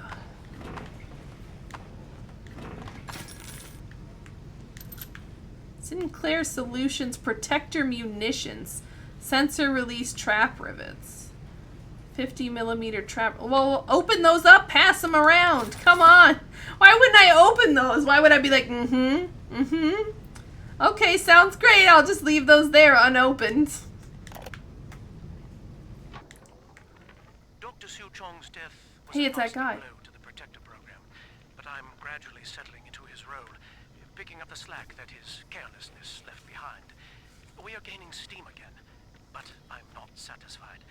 Yes, the Big Daddy defends the girl, but he is programmed only for the fight. Like a sheepdog who wanders off unless a wolf is tearing at his flock. When no aggressor is present, he regards his little sister as he might a common houseplant. We need something more, something stronger, an unbreakable physiological bond. Okay, so that's our first message from Gil Alexander, who we saw in that poster before of Rapture's Brightest, you know, that had Andrew Ryan and Sophia Lamb and Su Chong and stuff. And then immediately in that first recording with him, we learned that he is Su Chong's successor. So in the first game, we saw Su Chong die at the hands of a Big Daddy, or in this term, they're still protectors, when he slapped a little sister because they hadn't yet fully worked out the reactionary bond on Su Chong's side. But it turns out they actually had figured it out because the Big Daddy was like, you can't hurt my little sister. Drilled him right through the chest onto his desk in the middle of a recording that we found near the end of the first game. And now we know that Gil Alexander is obviously a comparable scientist to Su Chong and took over for the Protector / Big Daddy stuff. So that solves the mystery of the last guy in that poster. And what they did after Su Chong died. Because he was obviously one of the biggest players in Rapture in terms of the Little Sisters, the Big Daddies. He originally worked for Frank Fontaine in Fontaine Futuristics, and then eventually went to Andrew Ryan once Fontaine Futuristics were closed down. And of course he charged more money of Ryan than he did Fontaine. I don't think we need anything right now. Remote hack dart, a cure-all. What is that? Oh my gosh, they actually have, I thought it would just tell me like if it uses like refills what, but it actually has like a little phrase. Do you suffer, my friends, from the plasmid blues? Dizzy, nauseous, seeing things that aren't even there? Step right up and try Doc Holcroft's Cure-All Elixir. Excerpt from the handbill. Take a swig of Dr. Holcroft's wondrous cure-all to refill some health and Eve. Like all food and drink, it is consumed immediately when picked up. Okay, so it does health and Eve. Oh, I didn't know they had like little messages. Do the peaches? Oh! After exhaustive clinical trials, we have found that we can safely call the perfect food. It is a Gaynor peach. Its nutritional balance is beyond compare naturally, and its flavor can't be beat. Take it from Rapture's foremost botanist, Dr. Julie Langford, expert from scientific study commissioned by Gaynor Produce Corporation. So they commissioned a study for her to talk about how good peaches are. Gives you a small amount of health. Oh, there's like so much stuff with these. How fun. I had no idea. Did it do this in the first game too and I'm just an asshole and never read them? 6 a day keeps the doctor away. William Strong vitamins. Small amount of health. Watch today's little problem simply drain away. Pain drain aspirin. Sardines, pack on in nice and tight, little fellas. Rapture's waiting for you. Fontaine Atlantic Sardines radio advertisement. The taste you remember. Beef-y meat product. They're growing like a weed. Must be all those CJ greens. Tasty beans. Maybe they're... I assumed they were like baked beans, but now I'm guessing it's green beans. I don't like green beans. Desalination now in your own home. Convenient, affordable. Be an individual. Mendelssohn and Waite's technological advancement catalog copy. Jug of fresh water will restore a small amount of Eve. Interesting, because there was no fresh water in the first game. Except for we had to go around and get... What was it? Desalinated water. Or not, no. No. Some special kind of water when we started building stuff. At the U-Invent machines. Hop up soda. Put the pep back in your step. Eve. I'm a Nicotime man, always will be. Why? They smoke good and don't cost half a damn. Albert Milanakis customer. So that's a radio you find, that's a radio message you find in the first game in the tobacco, like, shop. He's like, I'm a Nicotime. That's funny. May cause health complications. Cream-filled cake, a creamy treat, fresh as can be. Thanks, Mom. Pep bar, now with a burst of Eve. Okay, so the pep bar replenishes health and Eve. Oh, I didn't even know that. Mikhail Gin, cold and clear, the unmistakable bite of Mikhail Gin. And Gin is health, but drains Eve, yeah. Rapture Science delivers us new wonders each and every day. The patented, pneumatic-driven, unbreakable pressure seal of a Glaustein thermos keeps your beverages warm and fresh for years to come. Article, Science and You magazine, May 1955. So coffee's Eve. Oxford Club cigarettes. Join the club, except no less. Salty. Captain Salty, a man to the sea. The perfect potato chips. Captain Salty as they be. Oh my gosh. And then gauze bandages and Rapture are treated with a variety of gene-altering substances which instantly repair your body at the cellular level. Applying a roll of bandages to your wounds will provide a modest boost in health.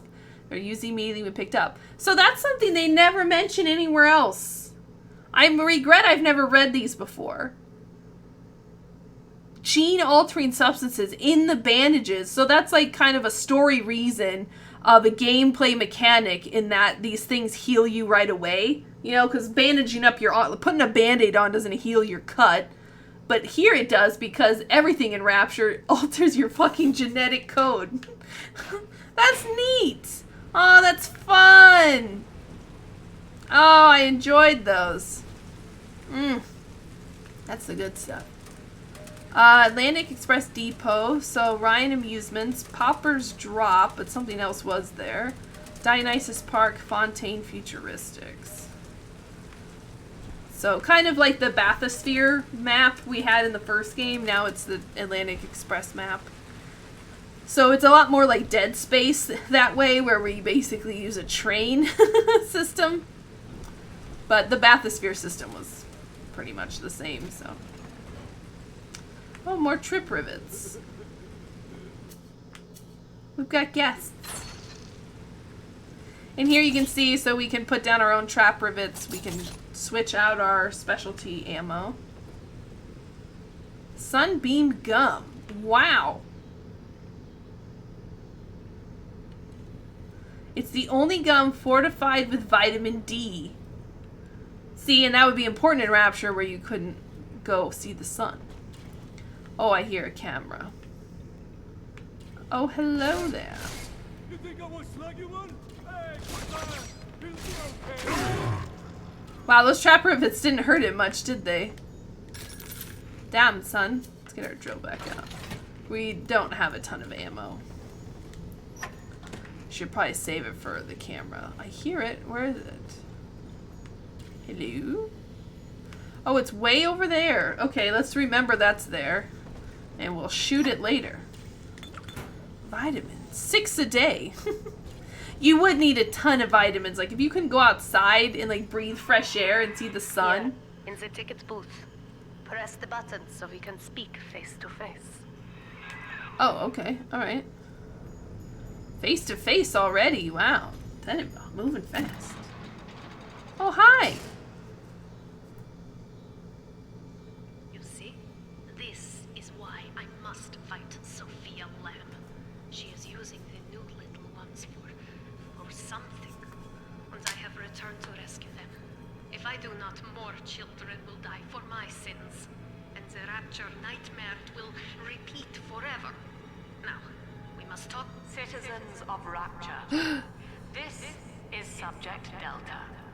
Behind that mask hides an enemy of the people, without soul or sympathy. It is a beast apart, and as family, we must tear out its jaw and drive it back into the sea. Lamb will take this place apart to fight you. Please hold back the splicers until we escape. Oh yeah, sure, no problem. Oh boy. Okay. Okay, well let's get rid of that right now.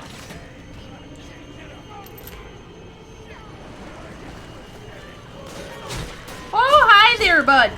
Yeah, shoot. That guy's staying in water, so... Oh my gosh. I'm all out of rivets.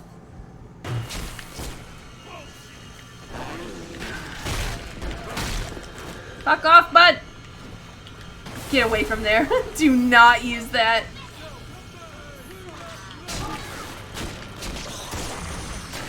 Step in the water, please. Thank you so much.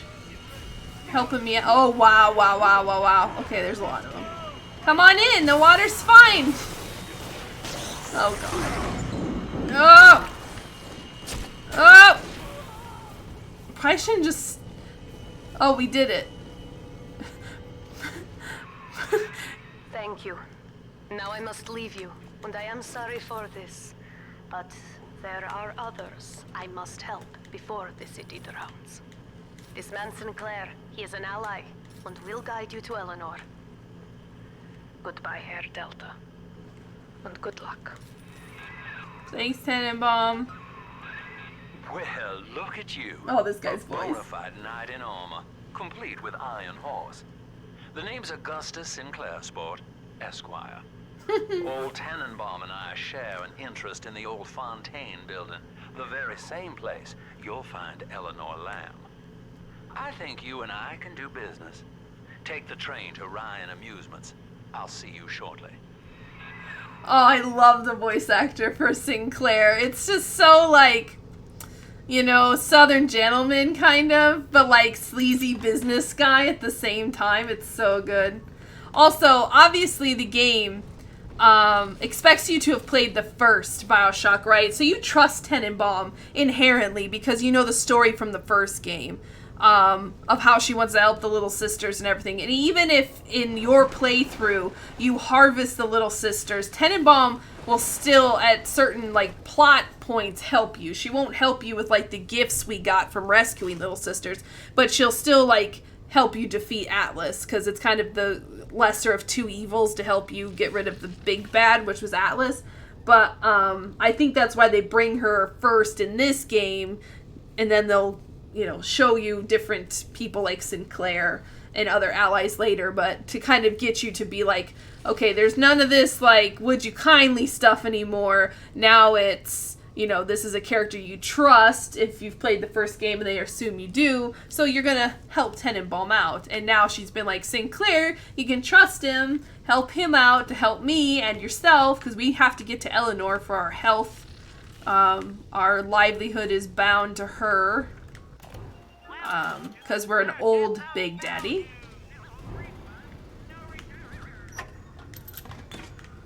But just, oh, I love the way these games are constructed. Or like the little way it showed us how the splicer ran into those, you know, rivet traps to show us how they work so we don't wander into them. How even though that was quite a few splicers to fight and I didn't have much in terms of ammo, you know, they have this pool of water here so that you can fight different ways. You know, you don't have to just, you know, duck and cover and shoot, which is all Infinite is. Okay, we might get a little my reasonings for why I hate BioShock Infinite so much. But in this game, you can pick. You can, you know, get ready and kind of fight how you want to fight, and it's not just your classic FPS, you know, hide behind super obvious cover and shoot.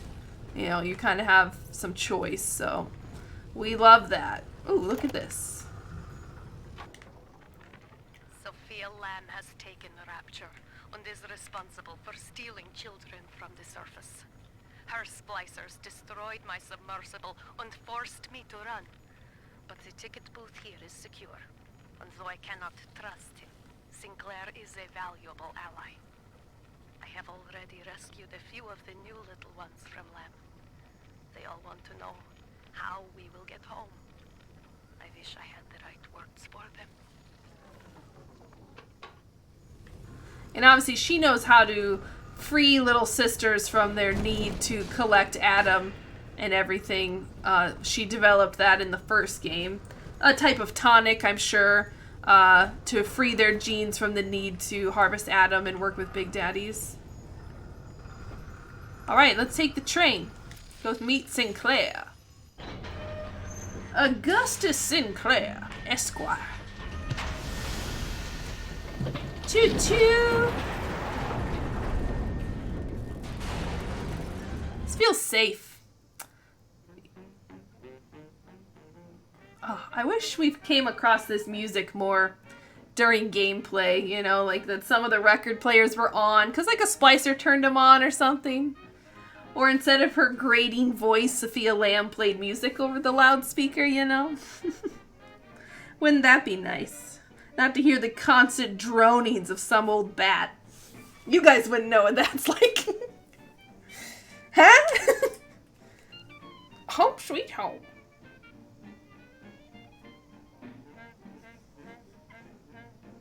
Oh, the music. I'm ready. Whoa there. Now better apply the brakes unless you're aiming to dash yourself against that glacier up ahead. Well, I can't move. It's a cutscene, so. We did it. As you can see, Chief, the station here's iced over. To reach Eleanor Lamb at Fontaine headquarters, we'll have to clear the way. Now, in order to melt that ice, you'll need a plasmid, like a handful of hellfire. We used to sell a fine old product called Incinerate in the amusement park up yonder. Go on and find a way in. I've already been on all the rides. Can I go on the rides, Mr. Sinclair? The arrow at the top of the screen will point the way to your current goal. You can turn it off in the options menu. Okay. That's locked. Can I go down here? Oh, yeah. So we need Incinerate plasmid. Ugh. Rapture. Tom's tobacco. Oh! What's that? What does that even say? Missiles? I can't quite tell. Looks... That's a huge billboard. Seems odd to build underwater, like, billboards. But I guess people still looked out the windows. Here we have oil slicks, which we can't use yet because we don't have Incinerate. Can we go in here? Oh, yes. Take that Eve Hypo. Bandages. Okay, we can't interact with any of this. Ryan Amusements. Visit the museum, new items at the gift shop, eat at El Dorado restaurant. Showing Journey to the Surface and Hall of the Future. Oh. Let's see. What do we have here? Presto, it's mealtime. Frozen dinners. Step 1, heat. Step 2, eat. Yes, folks, in 2 simple steps, you too can have a good square meal. And they turn it into like a face. So it's an entire T-bone steak. Broccoli, looks like. And then, I don't even know, sweet potatoes? What is that? And then 2 huge pads of butter because fuck you, it's like the 50s and 60s down here. Well, the posters would have been put up in the 50s. Oh, and that's Mr. Square Meal. Delicious. Hop Up Cola, now more caffeine, spelled interestingly than ever. Put the pep back in your step. Obviously, it reminds me of Nuka-Cola from the Fallout series, but Hop Up. Anything in there? Just the clothes. Money. Rivets. Love all this luggage, because it is a train station. It makes sense. We are but the stones to pave the way. Okay, we've seen that message before. We will be reborn. She is our salvation. That's new. The person whose like head has been replaced with a blue butterfly. Symbolism.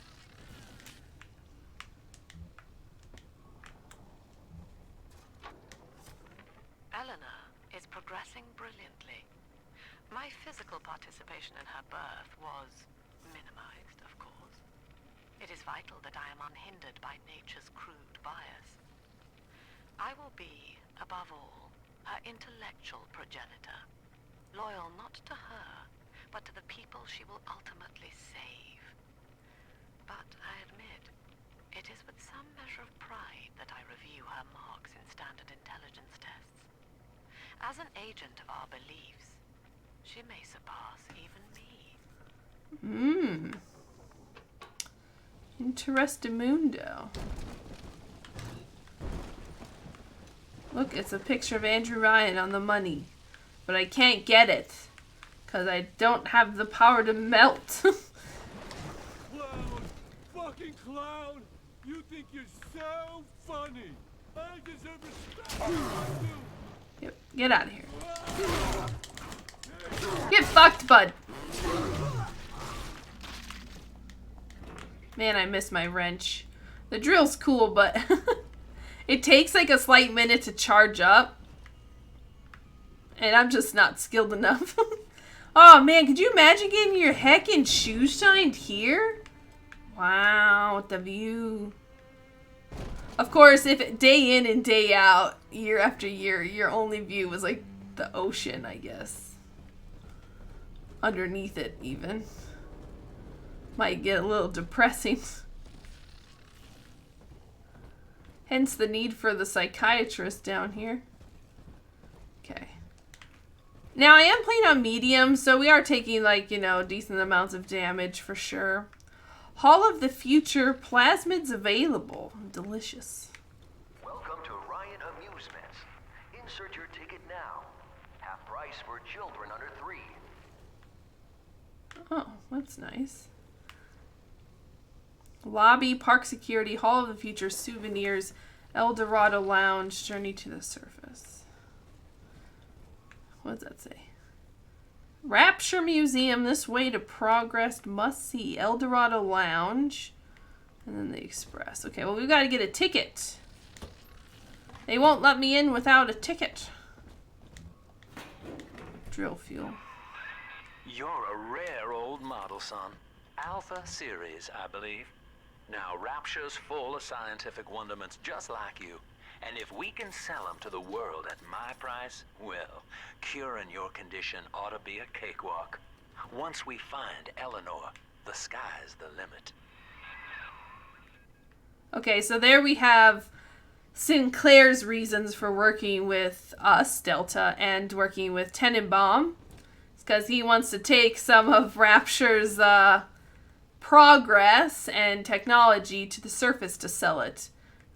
Which, for a businessman, I think that's a perfectly justifiable and believable reason for helping people. It's still plenty selfish, but it's also realistic of, like, that he might not be able to get out of here or do certain things on his own. But, you know, having allies, especially people like Delta, who can kill stuff and move freely, and if, you know, we're wiped out, it doesn't necessarily hurt Sinclair any. And then we just learned that we're in Alpha series, Big Daddy. So the first series, we're specifically Delta. We got a Delta symbol on the back of our hand, a triangle. Oh! Guns. Come to Daddy. I want them. Oh. Let me in. I only have one gun right now. Some police hats? Oh. So much stuff. Oh, and our first power to the people.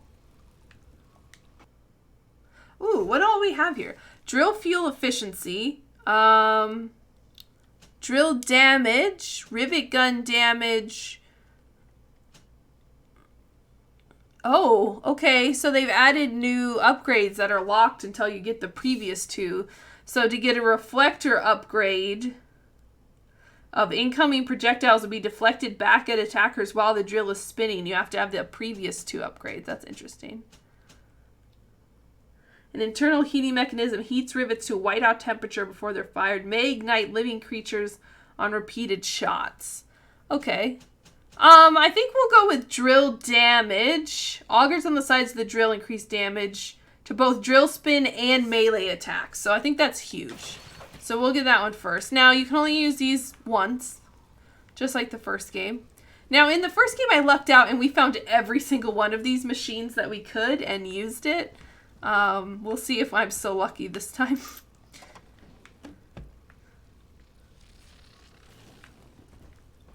I have not played this game as much as I played the first one. Not that we necessarily have to get them all, but you definitely want to find as many as you can. I was hired to engineer a park the likes of which no man has seen.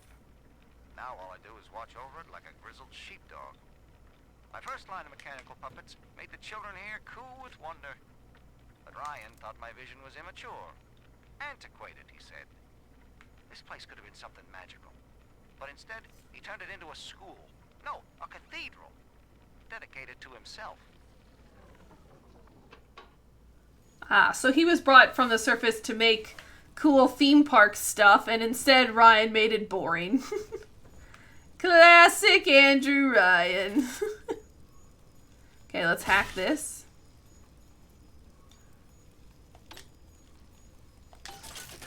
Boom. Now, there is a timer on that, so you can't just let it bip and bop back and forth till you're ready. Like, you only get like 5 seconds to hit the 2 green parts, and then certain things have blue.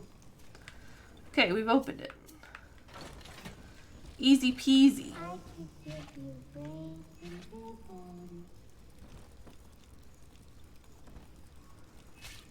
Oh, it's a little sister over there. What are you doing? Getting some Adam, huh? Can I come out to play again, Mr. B? Oh, we can see the daddy there. It looks like a bouncer. Oh, I love the use of shadows there. That's so cool. Oh. My ticket! Jam dandy. That'll get you in the park. But buying Incinerate's gonna cost Adam.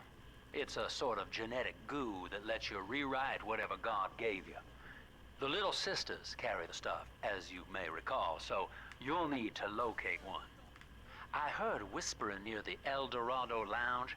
Have a look. Thank you for opening this for me. Oh my gosh, machine gun? 50 caliber rounds? Oh, it won't let me pick these other ones up? My realism. Oh, that's stupid. Give me that Tommy gun. Give me these pistols. That's some horse shit. Why even have them in there then? Oh. Also, this little bitch boy could break this glass, but I couldn't. Ugh, what kind of daddy am I? If I can't even open a glass jar of guns? Clappers, get yourselves hid. No fuck-ups this time. Daddy's home. Daddy's home. Fire! Ooh. I need your guidance.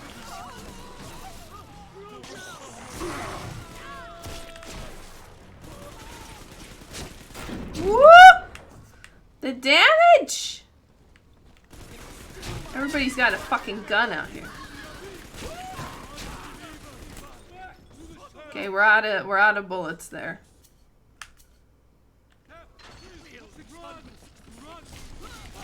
These guys look like police officers.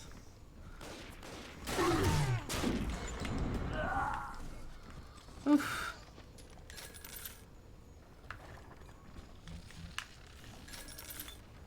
These fights, man, they ain't easy. I'm just trying to go to the amusement park. I got my ticket. I'm ready to go. Yeah, they're like beating us with like little billy clubs. These guys are like little police officers. Oh, look, they're wearing butterflies. Oh, thuggish splicers. Wearing Sophia Lamb's butterflies, eh? Okay, we've got our ticket. These guys had like pistols and stuff, but we can't use them. So okay, I'm ready. Journey to the surface. Ooh, oh, I want to ride the rides. I am Andrew Ryan. Welcome to Ryan Amusements. Please enjoy the park. Free sample. Get more at the Hall of Future. What's this? Sports Boost? You've picked up your first gene tonic. Tonics are passive abilities that have a variety of helpful effects. Unlike plasmids, you never have to activate tonics. They take effect as soon as you equip them. New tonic, Sports Boost. In today's dangerous times, it never hurts to be a little faster. Remember, you don't have to outrun the crazed splicer, just your neighbor. 4 slots! Oh, you spoil me. And like all the tonics have been put together now, so you don't have like physical engineering. Sports Boost. We move slightly faster. That's going to be great. We're going for distance. We're going for speed. Oh, we're listening to all of these, by the way. Andrew Ryan wakes one night while cruising the Atlantic in his steamliner, the Olympian. His sleep interrupted with a singular purpose. Here, he shouts to his crewmen as he wipes sleep from his eyes. Full stop. We begin building here. So there you can see how centrally located Rapture is between North America and Europe there. So it's kind of smack dab in the middle. Super convenient. Refitted for heavy construction, the Olympian returns with a new cargo.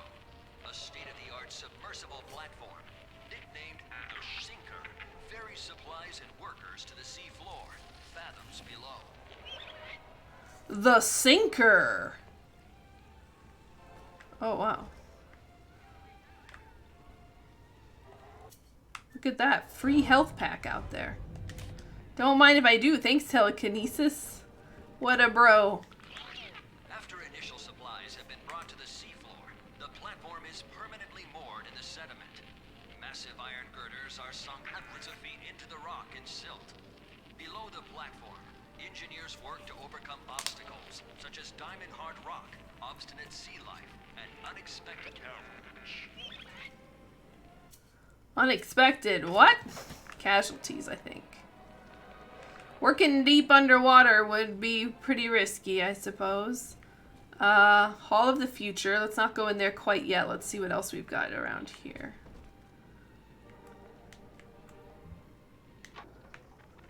I love the kids in Miss English 3rd grade class, but boy, I had no idea what I was getting into.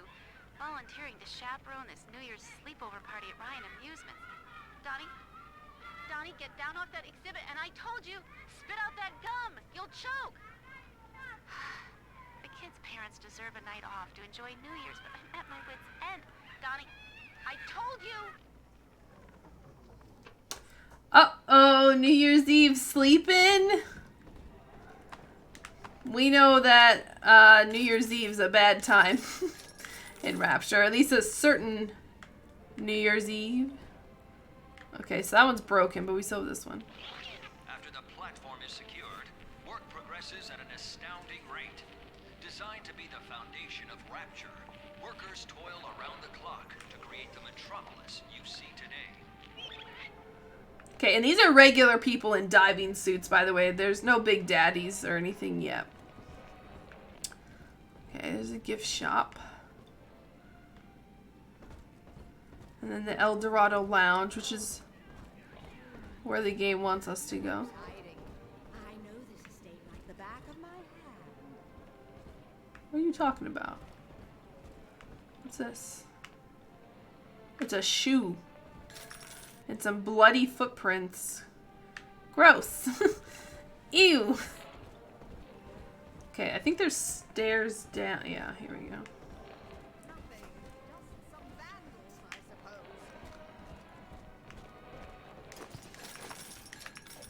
Looks like this guy fell off the railing. He may... Oh, he's also the one who's missing a shoe. Those little moments I love about this game too, those little details. You know, they didn't need to have a dead body here, or they could have had it just be a dead body, but it kind of tells a story of, like, you know, how he got down here. I'm surrounded by them, and yet they can tell I'm their better. They know it. I know it. Where are you? I'll show you who's better, Beach. It's gonna be me. She's probably, like, past one of these doors.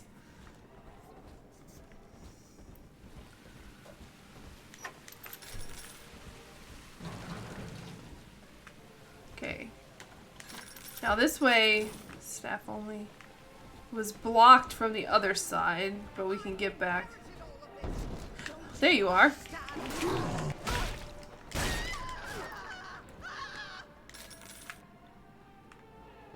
Sit down and die. Okay, this is Hall of the Future. Oh. Everything you touch turns to shit.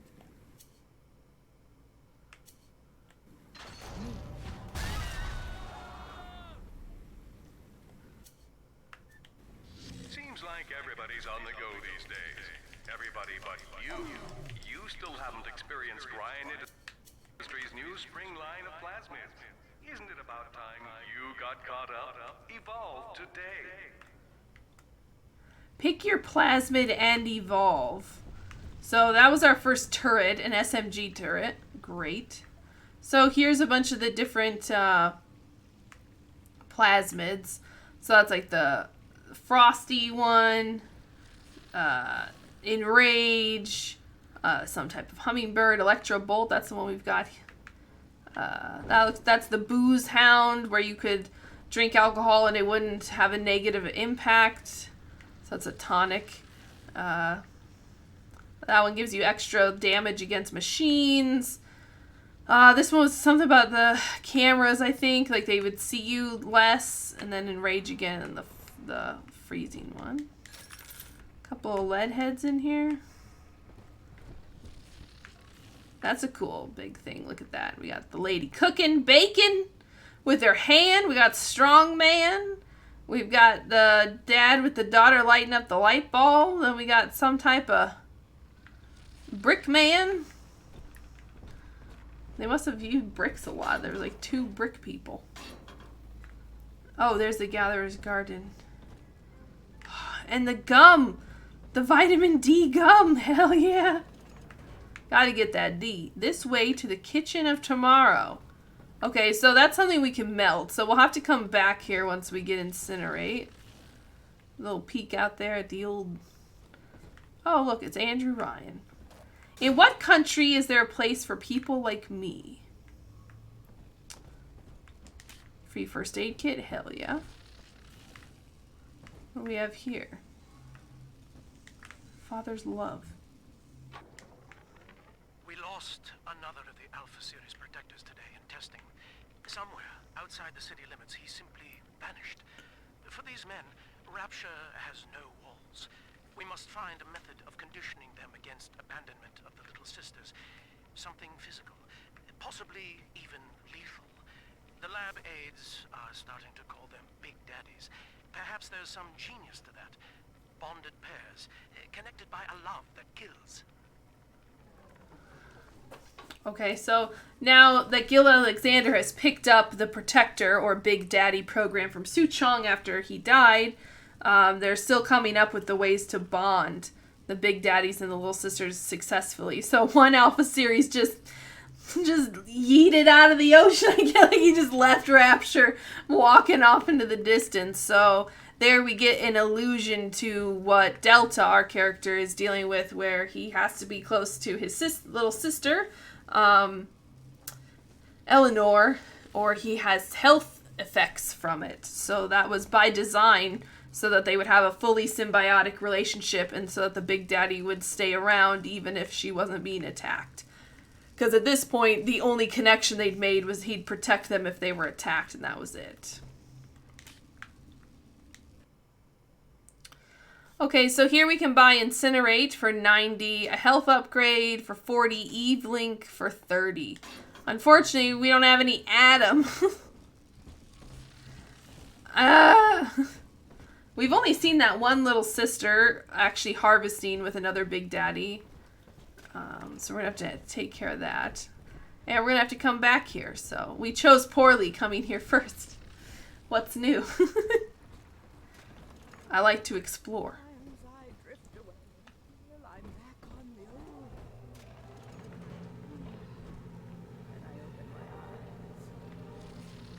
Hello?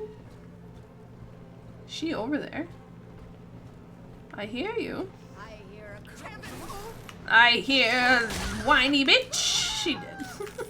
I need to remember to use that melee button more often. Look at that. Bing bang bosh. Your kind ain't welcome here. Help! You don't listen. Also, oh gosh. We're in the gift shop. Woo! Get off my dick! Okay. Using this as a stun. Huge. Okay, I feel so exposed without my wrench. But we'll get used to the drill. No problem. Good news, sardines! Oh, I'm sorry. It says Bartlett's, not sardines. And it's teddy bears. Who will be my mama? Nene Lyon's doll babies in your Rapture directory under toys.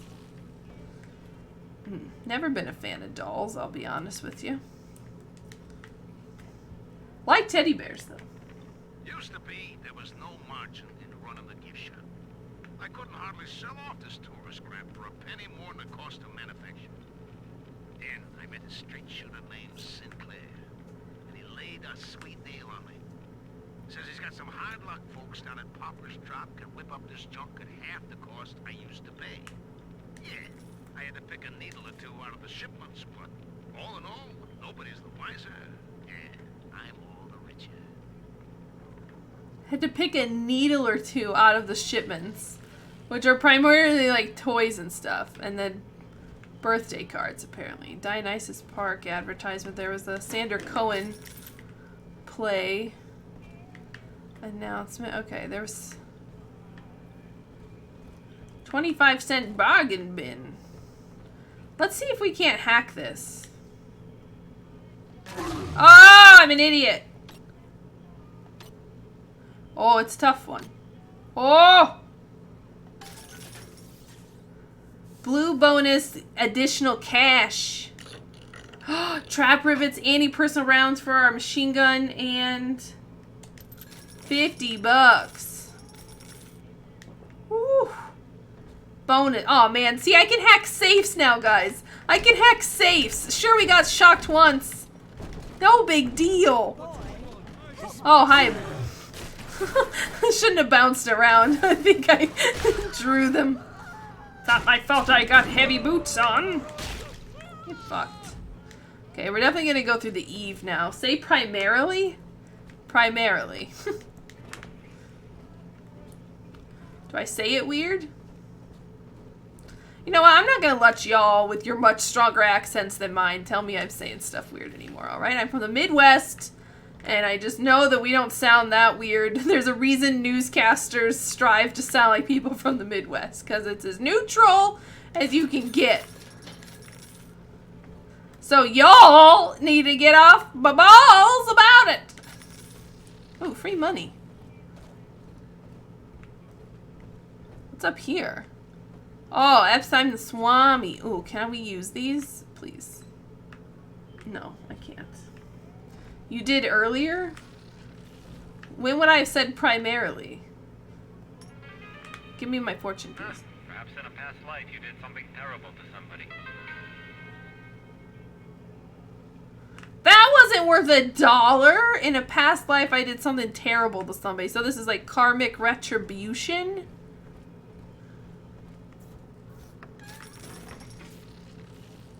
Oh, there's a door we can get through. And what's over here? Hello? You doing alright in there? Okay, I don't like the lighting in here. Ooh, is this gonna be our first spider splicer? Oh, we're full on trap rivets. Oh, the toilet just flushed. Hello?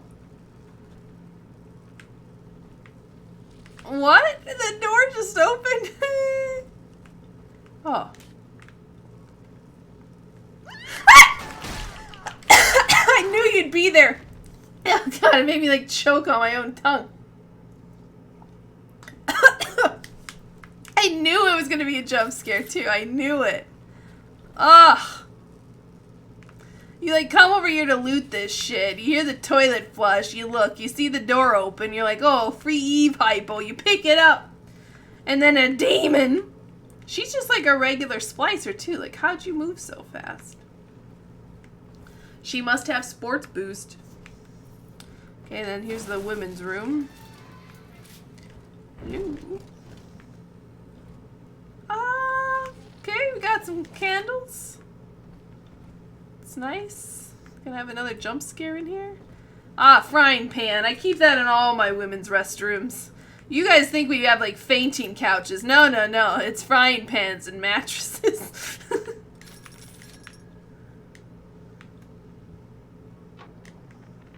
I know the service, Eleanor. I spent half a lifetime there in service of the common good. But then I heard my own words twisted by fat old men squatting over the embers of Hiroshima. Were the modern world a patient in my care, I would diagnose it suicidal. On perhaps that point alone, Andrew Ryan is correct. Rapture is deliverance. So now we see why Sophia Lamb agreed to come to Rapture. Because it is this secluded, separate entity, you know, she could potentially have strong sway here and be able to, you know, do her psychiatry kind of business, her BS magic, as it were, to convince this much smaller, more isolated population maybe to see things her way. Which is obviously somewhat effective based off the splicers like doing her bidding and everything. But, ooh, women's club. Every Thursday at 4 sharp. And then you sit and have tea. Hiroshima, why'd she say it weirdly? God dang it. Well, I don't know where she's from. Hiroshima?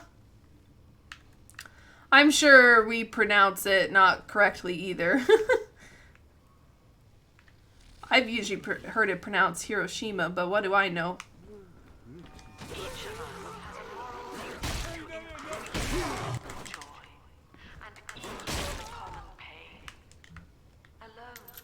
We are nothing. Mere engines of self-interest. Together, we are the family. And through unity, we transcend the self.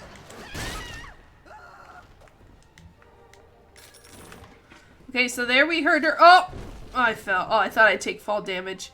There we just heard her talking about that we together need to focus up on shared joy and reduce like shared pain, and that it's no longer about the individual. So that's a complete 180, you know, from Andrew Ryan's kind of philosophy on life. So that's interesting.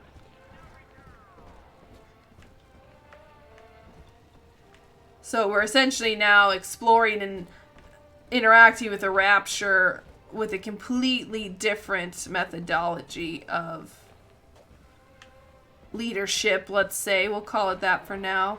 Okay, so let's go to the lounge.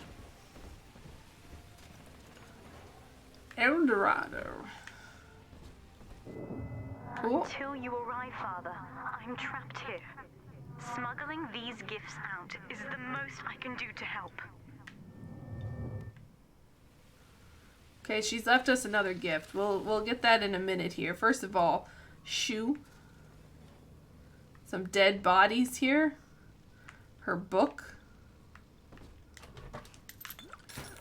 This box here, we remember that black hand, it's contraband from Fontaine Fisheries. They would bring in contraband stuff like Bibles and other religious texts and like things that weren't allowed in Rapture. Like alcohol that wasn't produced in Rapture. Hope this helps. And it's a nice drawing of us. That's definitely an Alpha series. And a little sister. Giving us a nice present. And then there's always these little fireflies. Eat dog. In ethical psychiatry, we must account for... Eleanor Lamb speaking. Mum says I'm not to play with the other children because they're being raised on a diet of dog-eat-dog. I wanted to see these dog-eaters. So I waited until Mum was gone and went out to find one. And guess what? The dog eaters wear human skins. It makes them look just like us. So that's our first message from Eleanor that we found. Like the first radio recording of her when she was still little. And we learned that she was being kept isolated by Eleanor Lamb and didn't get to see other people. But was curious about them. Dog eaters. Drill power. Prefer your combat up close and personal? With drill power, your drill attacks do more damage. Oh, and that's what I just got at the Power to the People upgrade. Oh, that's fine though. It means our drill's gonna do super damage. I let out the fireflies. Go be free. Go, my darlings. Probably should have been doing that at each time. Ooh, what's this? A little row of disaster.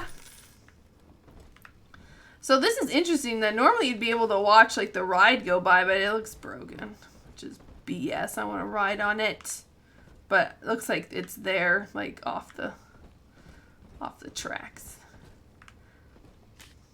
Ooh. I am going through more Eve because I'm trying to use. I like have to stun now, I feel like, till we get more tonics. Ooh, let's hack our boy here. There is a little sister ahead. To get the Atom, you must deal with her big daddy first. He will not attack until you do, but be prepared for a difficult fight.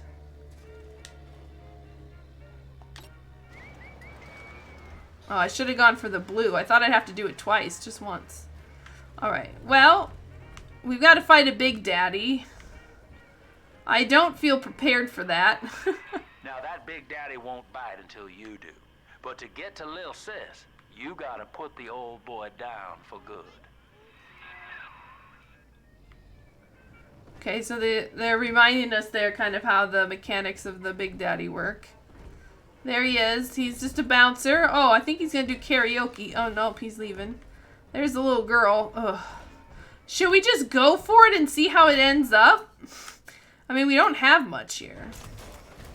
Yeah, I have anti-personal rounds. He'd be an anti-armor round.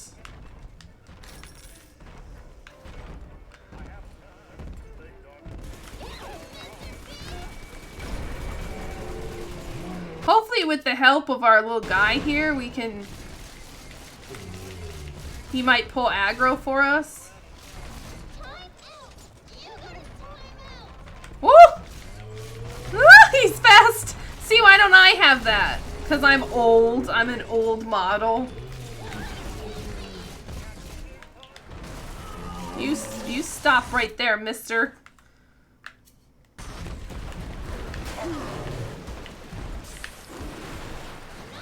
some of your own drill, mister.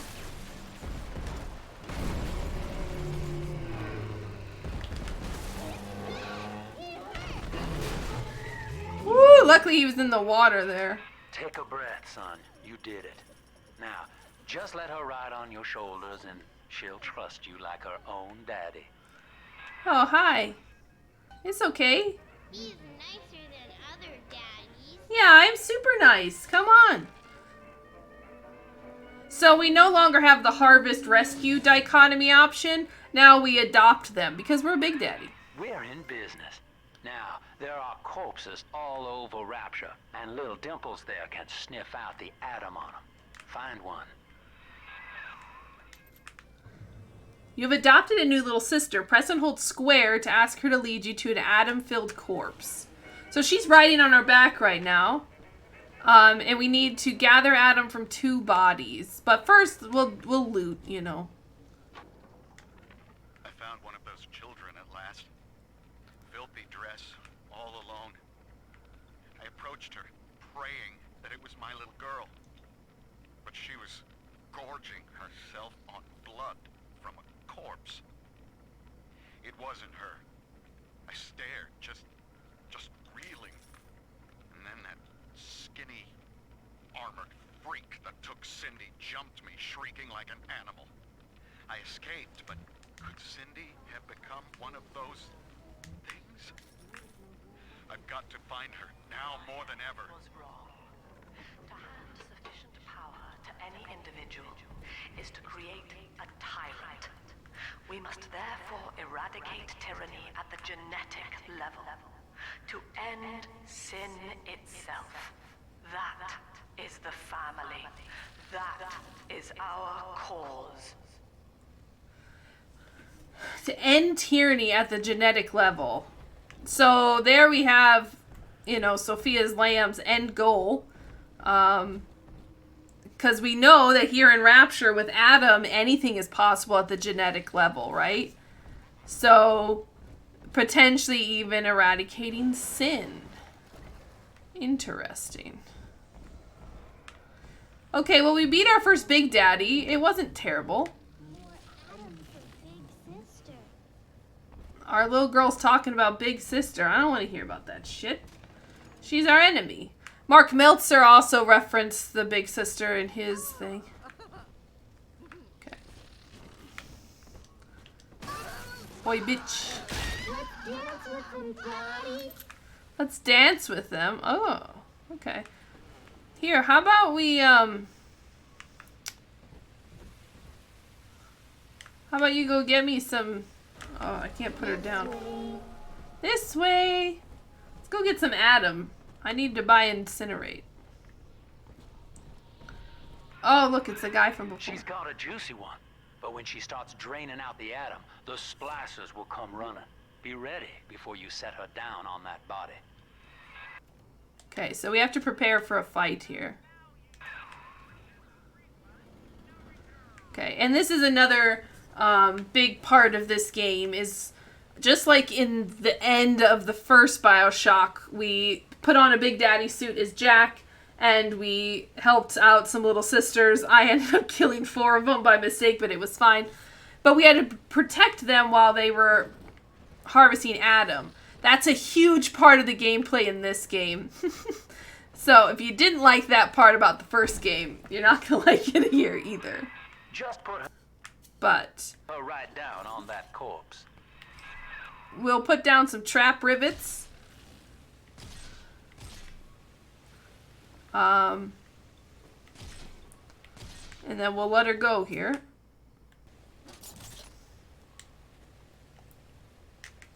Adam, Daddy, right here. Here you go. Give me some Adam. That is a child of the family. Not a toy for you to exploit and discard. It is fitting that you expire here.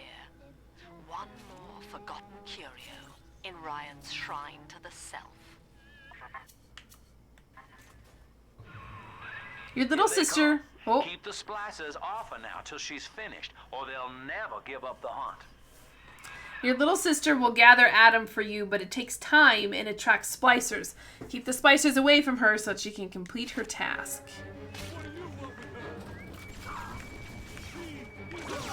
Okay, now we do have our turret, although it's quite damaged already.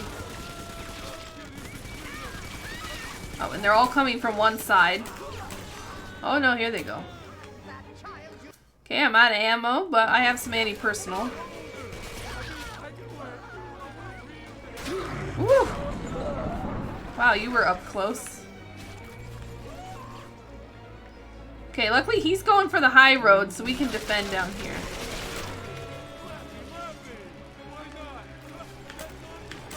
Shit. Shit.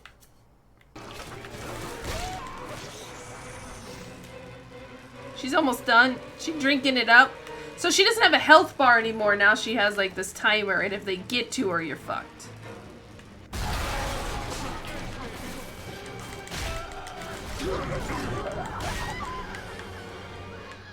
Where are you? Come here. I gotcha. Now you know the stakes, son. 40 but Adam. a plasmid costs a bit more Adam yet. Keep it up. Whew. So these waves that we'll have to defend against, you know, it's a lot of splicers they throw at you, and certainly as the game goes on, we'll get harder and harder splicers and waves. That one wasn't terrible. Could have probably placed my some of my stuff a little bit better there, but it's fine. Let's quickly buy another. Yeah, we have like 400 bucks. So here's... I didn't even notice him welding through the door that whole time till the very end when I was like, what's that sound? They could have gotten the pop on me, but they didn't. Why, hello there. My name is Andrew Ryan. I built the city of Rapture for children just like you, because the world above had become unfit for us. But here, beneath the ocean, it is natural to wonder if the danger has passed. If those we left behind will ever come to their senses. So, let us imagine, you and I, what might befall us on the surface. Okay, so this is just a little your good old-fashioned child indoctrination. Nothing like a little bit of the old maintenance entrance only. Okay. Machine gun. Shit. Whoa, whoa, whoa, whoa, whoa. Told you about this one. Make him listen.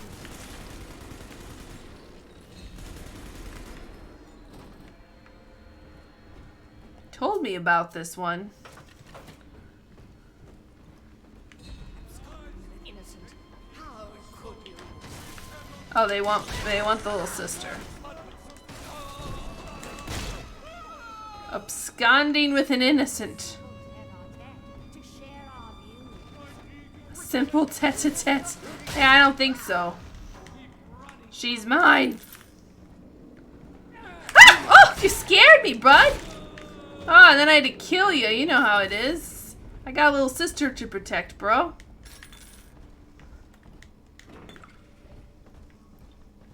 Big daddy business, you understand. Oh. Staff only. We gotta get a staff only badge or something here. So it looks like you rode in these little, like, kind of bathysphere cars through this ride. And it was like little structures. Journey to the surface. Whoa!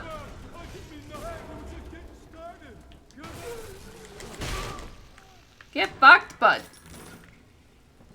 I have wits on my side. You have what? Witch? Tommy gun. Wow, I'll tell you what, we are going through the Eve, that's for sure. But man, that stun is nice.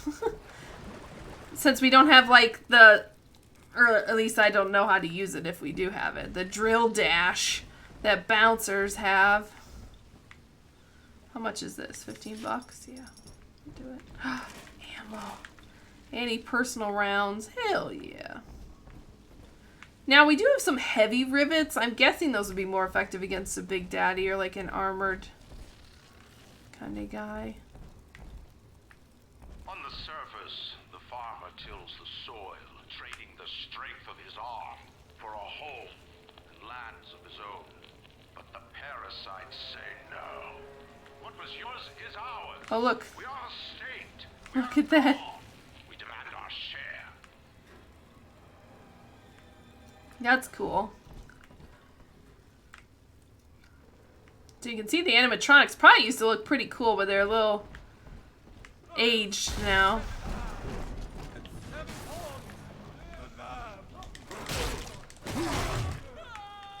7 eyes and 7 horns. What does that mean? Okay. I want to kind of clear out these areas before we put the sister down to find another body.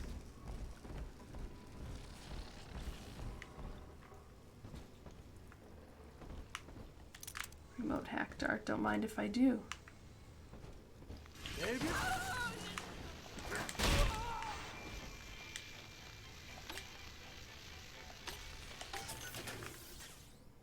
Okay, we hacked it and we got a blue bonus. Bonus damage. Yeah. We'll get that in a minute, alright? I've been rationing my supplies ever since the park got cut off from the rest of Rapture. Gotta stay strong. I'm holed up in this workshop, surrounded by those wailing brats, trying to beat their way in. They want my food, my guns. They want it all. But I got a plan. Gotta fix up the transport sub that's been rusting in the maintenance bay. Then I'm gonna get the hell out of this hole. These animals want Rapture? They can have it. Okay, so Carlson Fiddle had a bathysphere, and he was gonna attempt to get out of Rapture with it.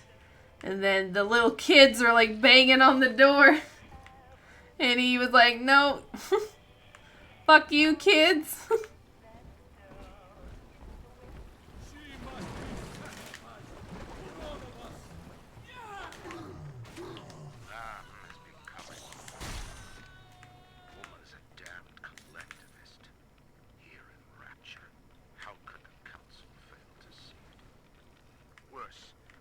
Her intent, she gulls these patients of hers into a religious frenzy. A new Kremlin will rise and swallow the council house before they realize they've been had. I will not have my city swindled by the parasite. Whatever its guise, it is time, I think, to call Sinclair. Okay, so there's Ryan realizing what an issue Lamb is here in Rapture, convincing like people into like a religious zealotry and whipping up malcontent, and a collectivist at that. How dare she? Completely the opposite of Ryan's. There will be time to pick Sophia's brain. And most of the splicers now, you can hear them, are talking directly about Lamb.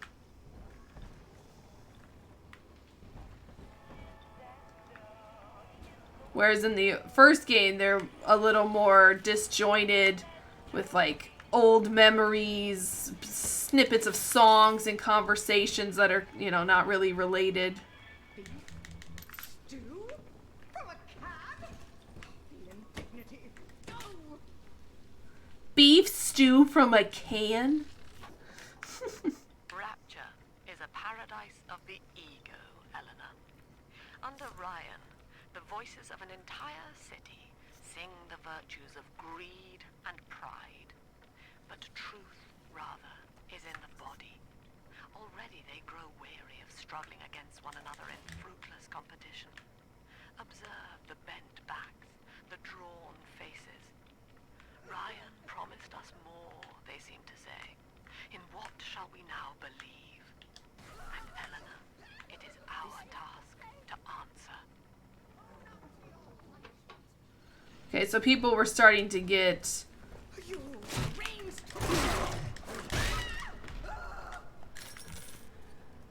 unhappy with the way that Rapture was progressing forward.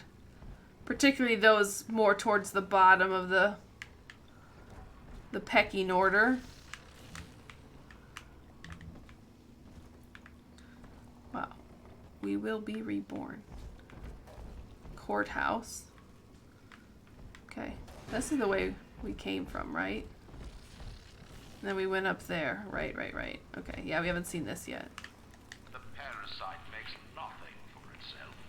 Its only tools are taxes and tithes meant to trick you into offering what it has not earned. In Rapture, we keep what is ours. From the desk of Andrew Ryan. So it's funny that we're learning so much about Lamb's collectivist kind of ideals in these radio messages as we're listening to Andrew Ryan's, you know, like individualism kind of thing. It's interesting. You get a weird bug with Twitch after a while. Stream will just freeze, forcing you to have to refresh it. Really? That's a bummer. On the surface, oh. The scientist invests the power of his mind in a single miraculous idea and naturally begins to rise above his fellows. But the parasites say no. Discovery must be regulated. It must be controlled. And finally, surrender. So there we have his ideals about, you know, if you're a good scientist or you're a aggressive scientist willing to do just about anything to find out the truth or whatever you're researching, you should be able to. Without morals or ethics to hold you back. Frame his ideals in an image to challenge his audience and make his vision immortal. But the parasites say, no. Your art must serve the cause. Your ideals endanger the people. Okay, so here we have why he likes Sandra Cohen so much and why artists were also invited to Rapture. And it's interesting, in the novel, that's essentially a prequel to the first game. The games came first. They wrote this novelization version after. But you get a little bit more about Ryan and Bill McClintock, who we haven't heard anything... Or Bill McDonough, sorry, who we haven't heard anything from in this game, but is a big player in the first game. You learn that Andrew Ryan actually really likes art and like going to plays and stuff, and that's how he like meets Sandra Cohen and stuff. So some people always seem to be wondering why art and music are such a big deal in Rapture, and not just like science and things like that, or engineering kind of marvels, technological marvels, but it's because Andrew Ryan saw the purpose of art and how it could also elevate, you know, the human concept. So it's nice that it's here as well. Hello? Fuck off, buds. I don't like you either. You're on a crossroads, you want to get a new keyboard and you want a nice minimalistic one with more color, but Razer Synapse is just too good to give up. Oh, don't get a Razer keyboard. Ugh. No way. I mean, I love my Ducky keyboards. I've had 2 now. Depends really on what kind of switches you want. I'm used to cherry switches, but you can get whatever you want, really. But the Razer switches are terrible. Ugh. There's like something under here. Have I been down there already? Oh, that's where those stairs lead. Duh. Let's go down there. I am taking... Okay, so there's just an ammo bandito. Taking quite a bit of damage in these battles. So normally you would be riding along this kind of track. Do you want like RGB or just do you want like the keys to be like decorated? Oh, we're full up on hack tools. Lacking its own ingenuity, the parasite fears the visionary. What it cannot plagiarize, it seeks to censor. What it cannot regulate, it seeks to ban. Rapture was founded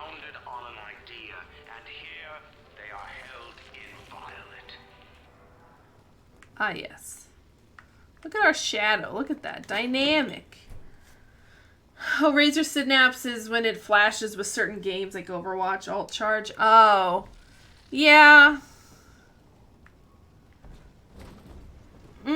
I guess if that's what you want.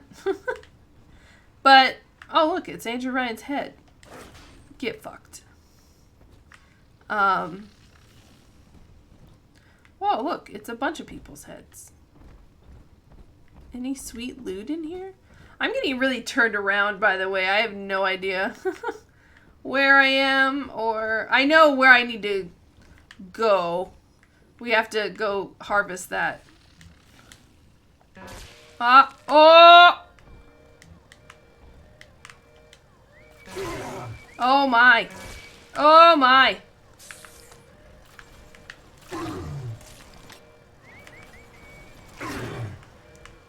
I actually don't know where a bot shutdown panel even is. Shit. Crap. Shoot. I fucked up the hack. That I was like, oh, the hack's so much easier now. And then I immediately fucked it up. Daddy's giving you stores and parties. Okay, well now I've got two little guys to help me when we defend this little sister later. Let's try this hack again, shall we? Fuck me! God damn it. Hold on, where's the fucking bot shutdown panel? Apparently behind me. There's one through the door.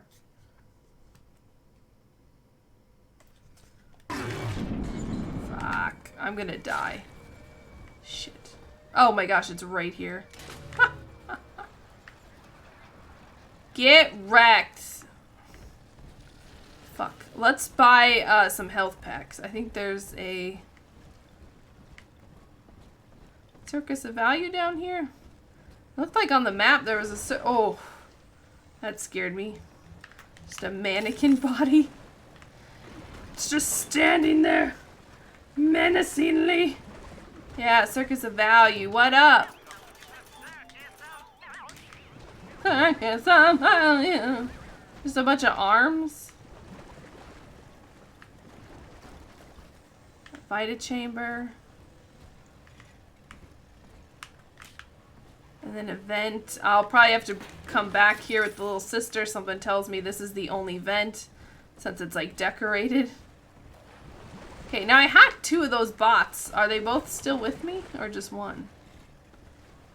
I don't know. They don't do well in stairs. They kind of clip. Oh yeah, that one's just like deactivated. Okay, let's try this again. There's apparently a program that's been made to mimic Synapse called Aurora. Yeah, you could probably just recreate the pieces of it that you like. Fuck, I'm an idiot! What? Oh! Oh my gosh. I'm glad that's right there, but like I'm hacking this till me. Fuck! Fuck! Oh my god! Fuck off! Oh my gosh. It's not that hard of a mini game. I don't know why I'm fucking up so bad, but I am. I'll tell you what.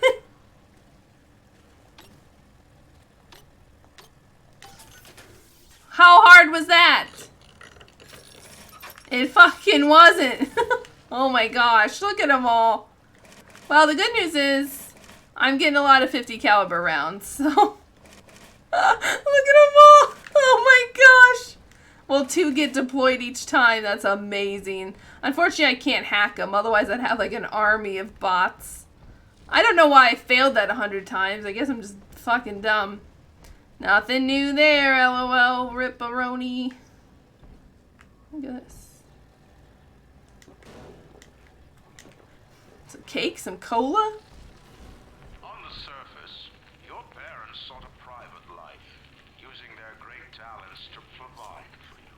They learned to twist the lies of church and government, believing themselves masters of the system, but the parasites said no. Uh-oh. The child has a duty to go to war and die for the nation. Wow. I detect a bruh moment. Yeah, Paul, it's not going well for us. Wow, so they just stole this small child. How sweet harm. Will eternity be hot or cold? I wonder. Another power to the people upgrade? Oh, she was standing in water. So nice of her. Wow, look at these giant hands. Ooh, what was this one, I wonder? It had 3 hands that came out. It's like paneled up right now. And some dogs. Nice. Okay. Hey, could you guys both get the fuck out of my way? Thank you.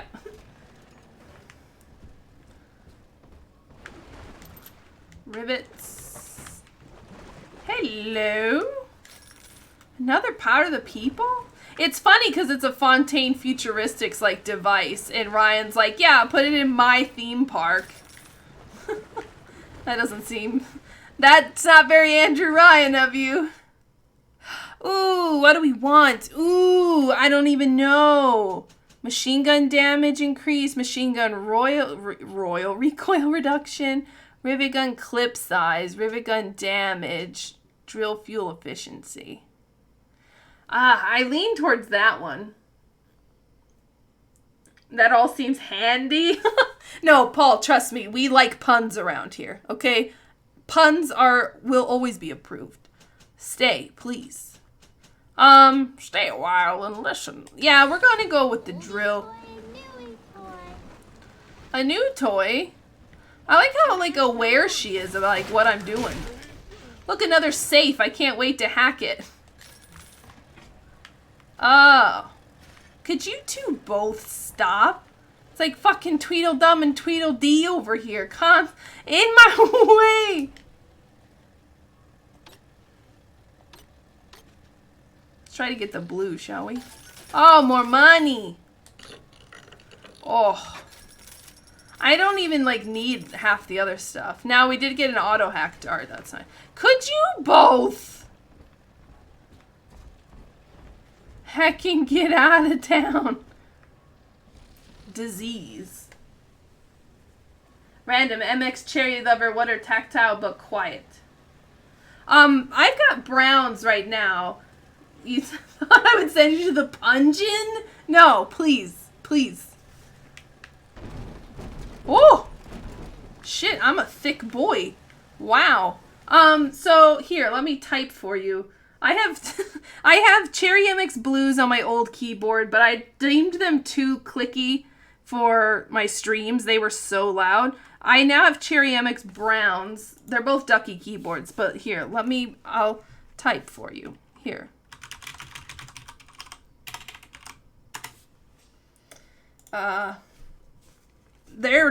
They don't, Browns have like a slight linear bump, but they don't have, I like the bump personally as I'm typing. I've tried Reds before. Reds are super quiet, and they're just like a full, just like linear press, but I don't like that. I like a little something tactile to tell me like I'm pushing the key far enough down. But that's me. I'm a heavy typer too. I got them loud clacks. I bottom out my keys all the time.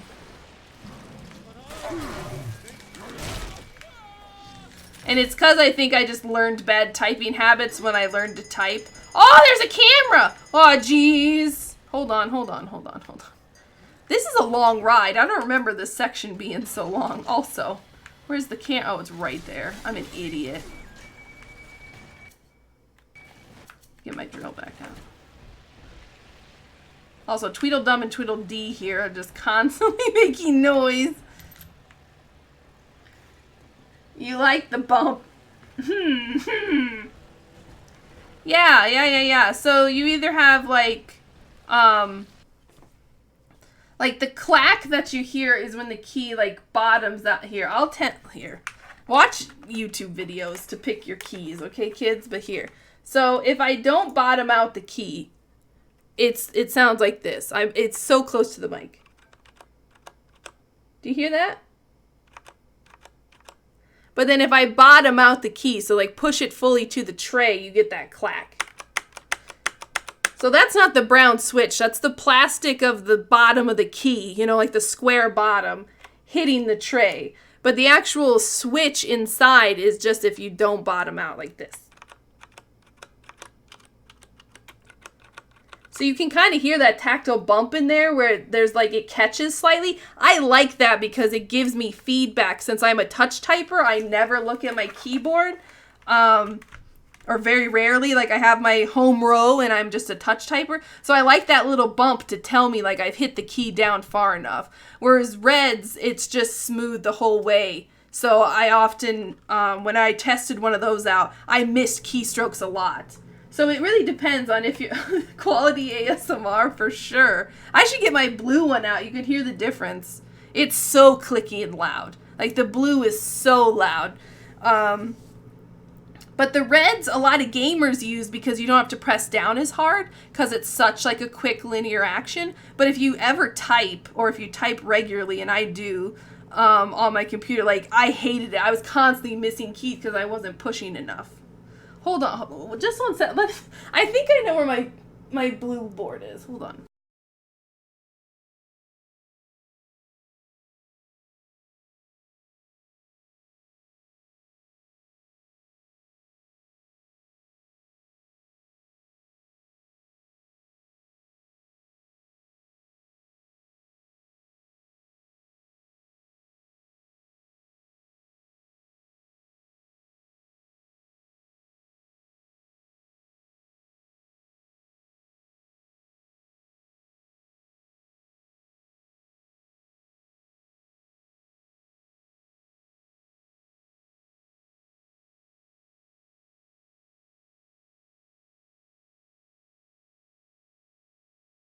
Okay, this is completely off the rails now.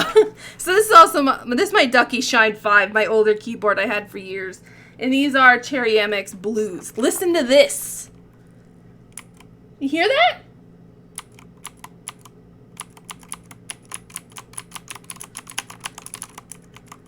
So the Blues also have that tactile bump, which is basically just halfway through the key press when it actually activates, that you're like pressing the H button or the space bar or whatever. Like when it actually activates that, you feel that bump, so you don't have to bottom your key out. But it's super clicky in that activation. But then when I bottom out, it's like a click and a clack. So this was my keyboard when I first started streaming. I had this keyboard for like 2 years. And when I first started streaming, my WASDA walking around, it was so loud. Like anything I did was like super fucking loud. Like listen to that. Like I personally like the sound a lot. I love typing on it because you have that really nice bump. And it sounds like a fucking typewriter or something. But when you're also recording audio, you know, it's not a good time. You know what I mean? But the browns here, let me like actually pull up a type. Something to type in. Like listen to the difference. See how it's much more of like a lower clack? So a brown is basically between a blue and a red. I can't hold them both up to the mic at the same time, but I can type for you here. Blue, brown. Blue, brown. There you go. If you want to hear reds, just go listen to absolutely any other person on Twitch. I might be the only person who bought Cherry MX Browns.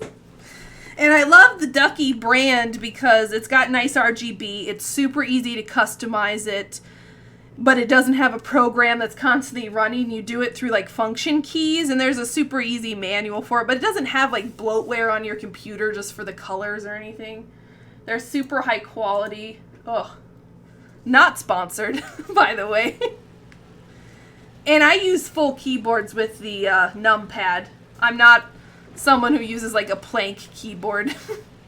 I like having the numpad. But that's just me. Okay, I have no idea where I've been and where I'm going. I'm lost. And that concludes the keyboard ASMR portion of the stream. Also, Paul Corpsalt, thank you so much for the follow. I just noticed that happened. I bet you toast your butter. That really butters my egg roll. Have I been here? Cannot carry more rivet. Oh no, this is new. Lamb will lead the way. The end of Ryan is the end of the self. Reject the tyranny of the self. Rapture failed, we will not. Unable to provide for itself, the need of the parasite grows until war is made to justify. Your parents brought you to Rapture, where you need never fear the parasites again. So you see, there is no place for you on the surface. But you may bring the world to you. If you know someone who belongs in Rapture, write a letter to the Ryan Industries mailroom, and you never know. The next new face might be familiar. Ooh. Okay, so someone like greatly vandalized this portion. And there's the lighthouse from the first game. And someone in a bathysphere with Rise Rapture Rise playing. Cool. And then that's the entrance we saw before that's all blocked off. So we can't ride the ride, but we were able to experience most of the ride. I know this facility is vital for the preservation of secrecy in Rapture. But seeing myself transformed into that lurching, waxen nightmare, do children truly respond to this? Still, I spoke to a young man exiting the park after the grand opening, asking him what, if anything, he had learned here. He said his chores didn't seem so bad anymore, as long as Mother wouldn't send him to the surface. Ooh. So it did have an impact on the children. Particularly the one where the little kid gets like dragged out of his family's living room. Ooh. Now, how do we miss this?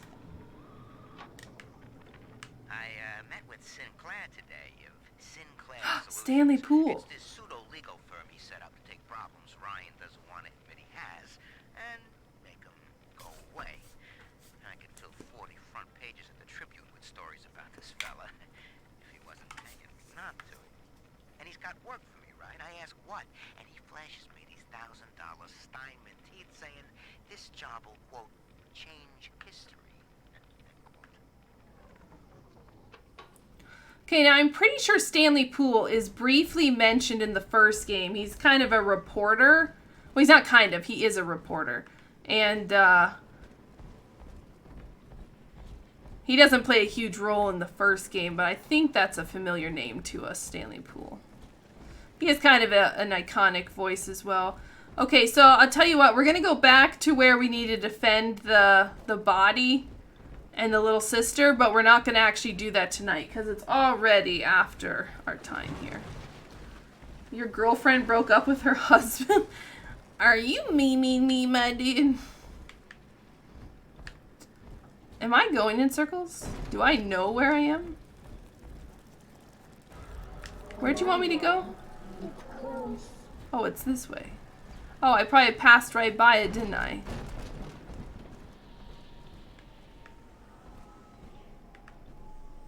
Oh, here we go. Yeah. Okay, right. And I've hacked this guy, and we've got our two bros here who are going to help too. So this is where we'll pick up on Saturday, is our little defense mission. I have been bamboozled. Okay, let's save. We actually haven't saved ourselves. We've been using the autosave. Now I just have my old keyboard out, just sitting here on my desk. As I'm using a controller, I'm cheating on both my keyboards right now. Anyway, that's going to be it for the stream tonight. Got a little off the rails there at the end. But listen, I'm down to talk keyboards absolutely anytime. Any of my weird, well, they're not weird. It's completely relevant. Nerd fascinations, I'm down to talk about anytime, even if it does interrupt our Rapture experience.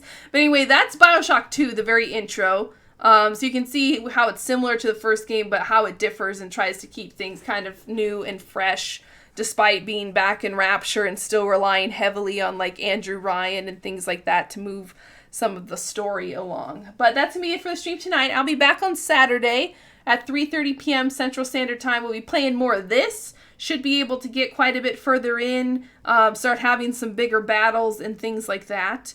But otherwise, thank you all so much for stopping by. I really appreciate it. I hope you all have a great end of your week, and I will see you all next time.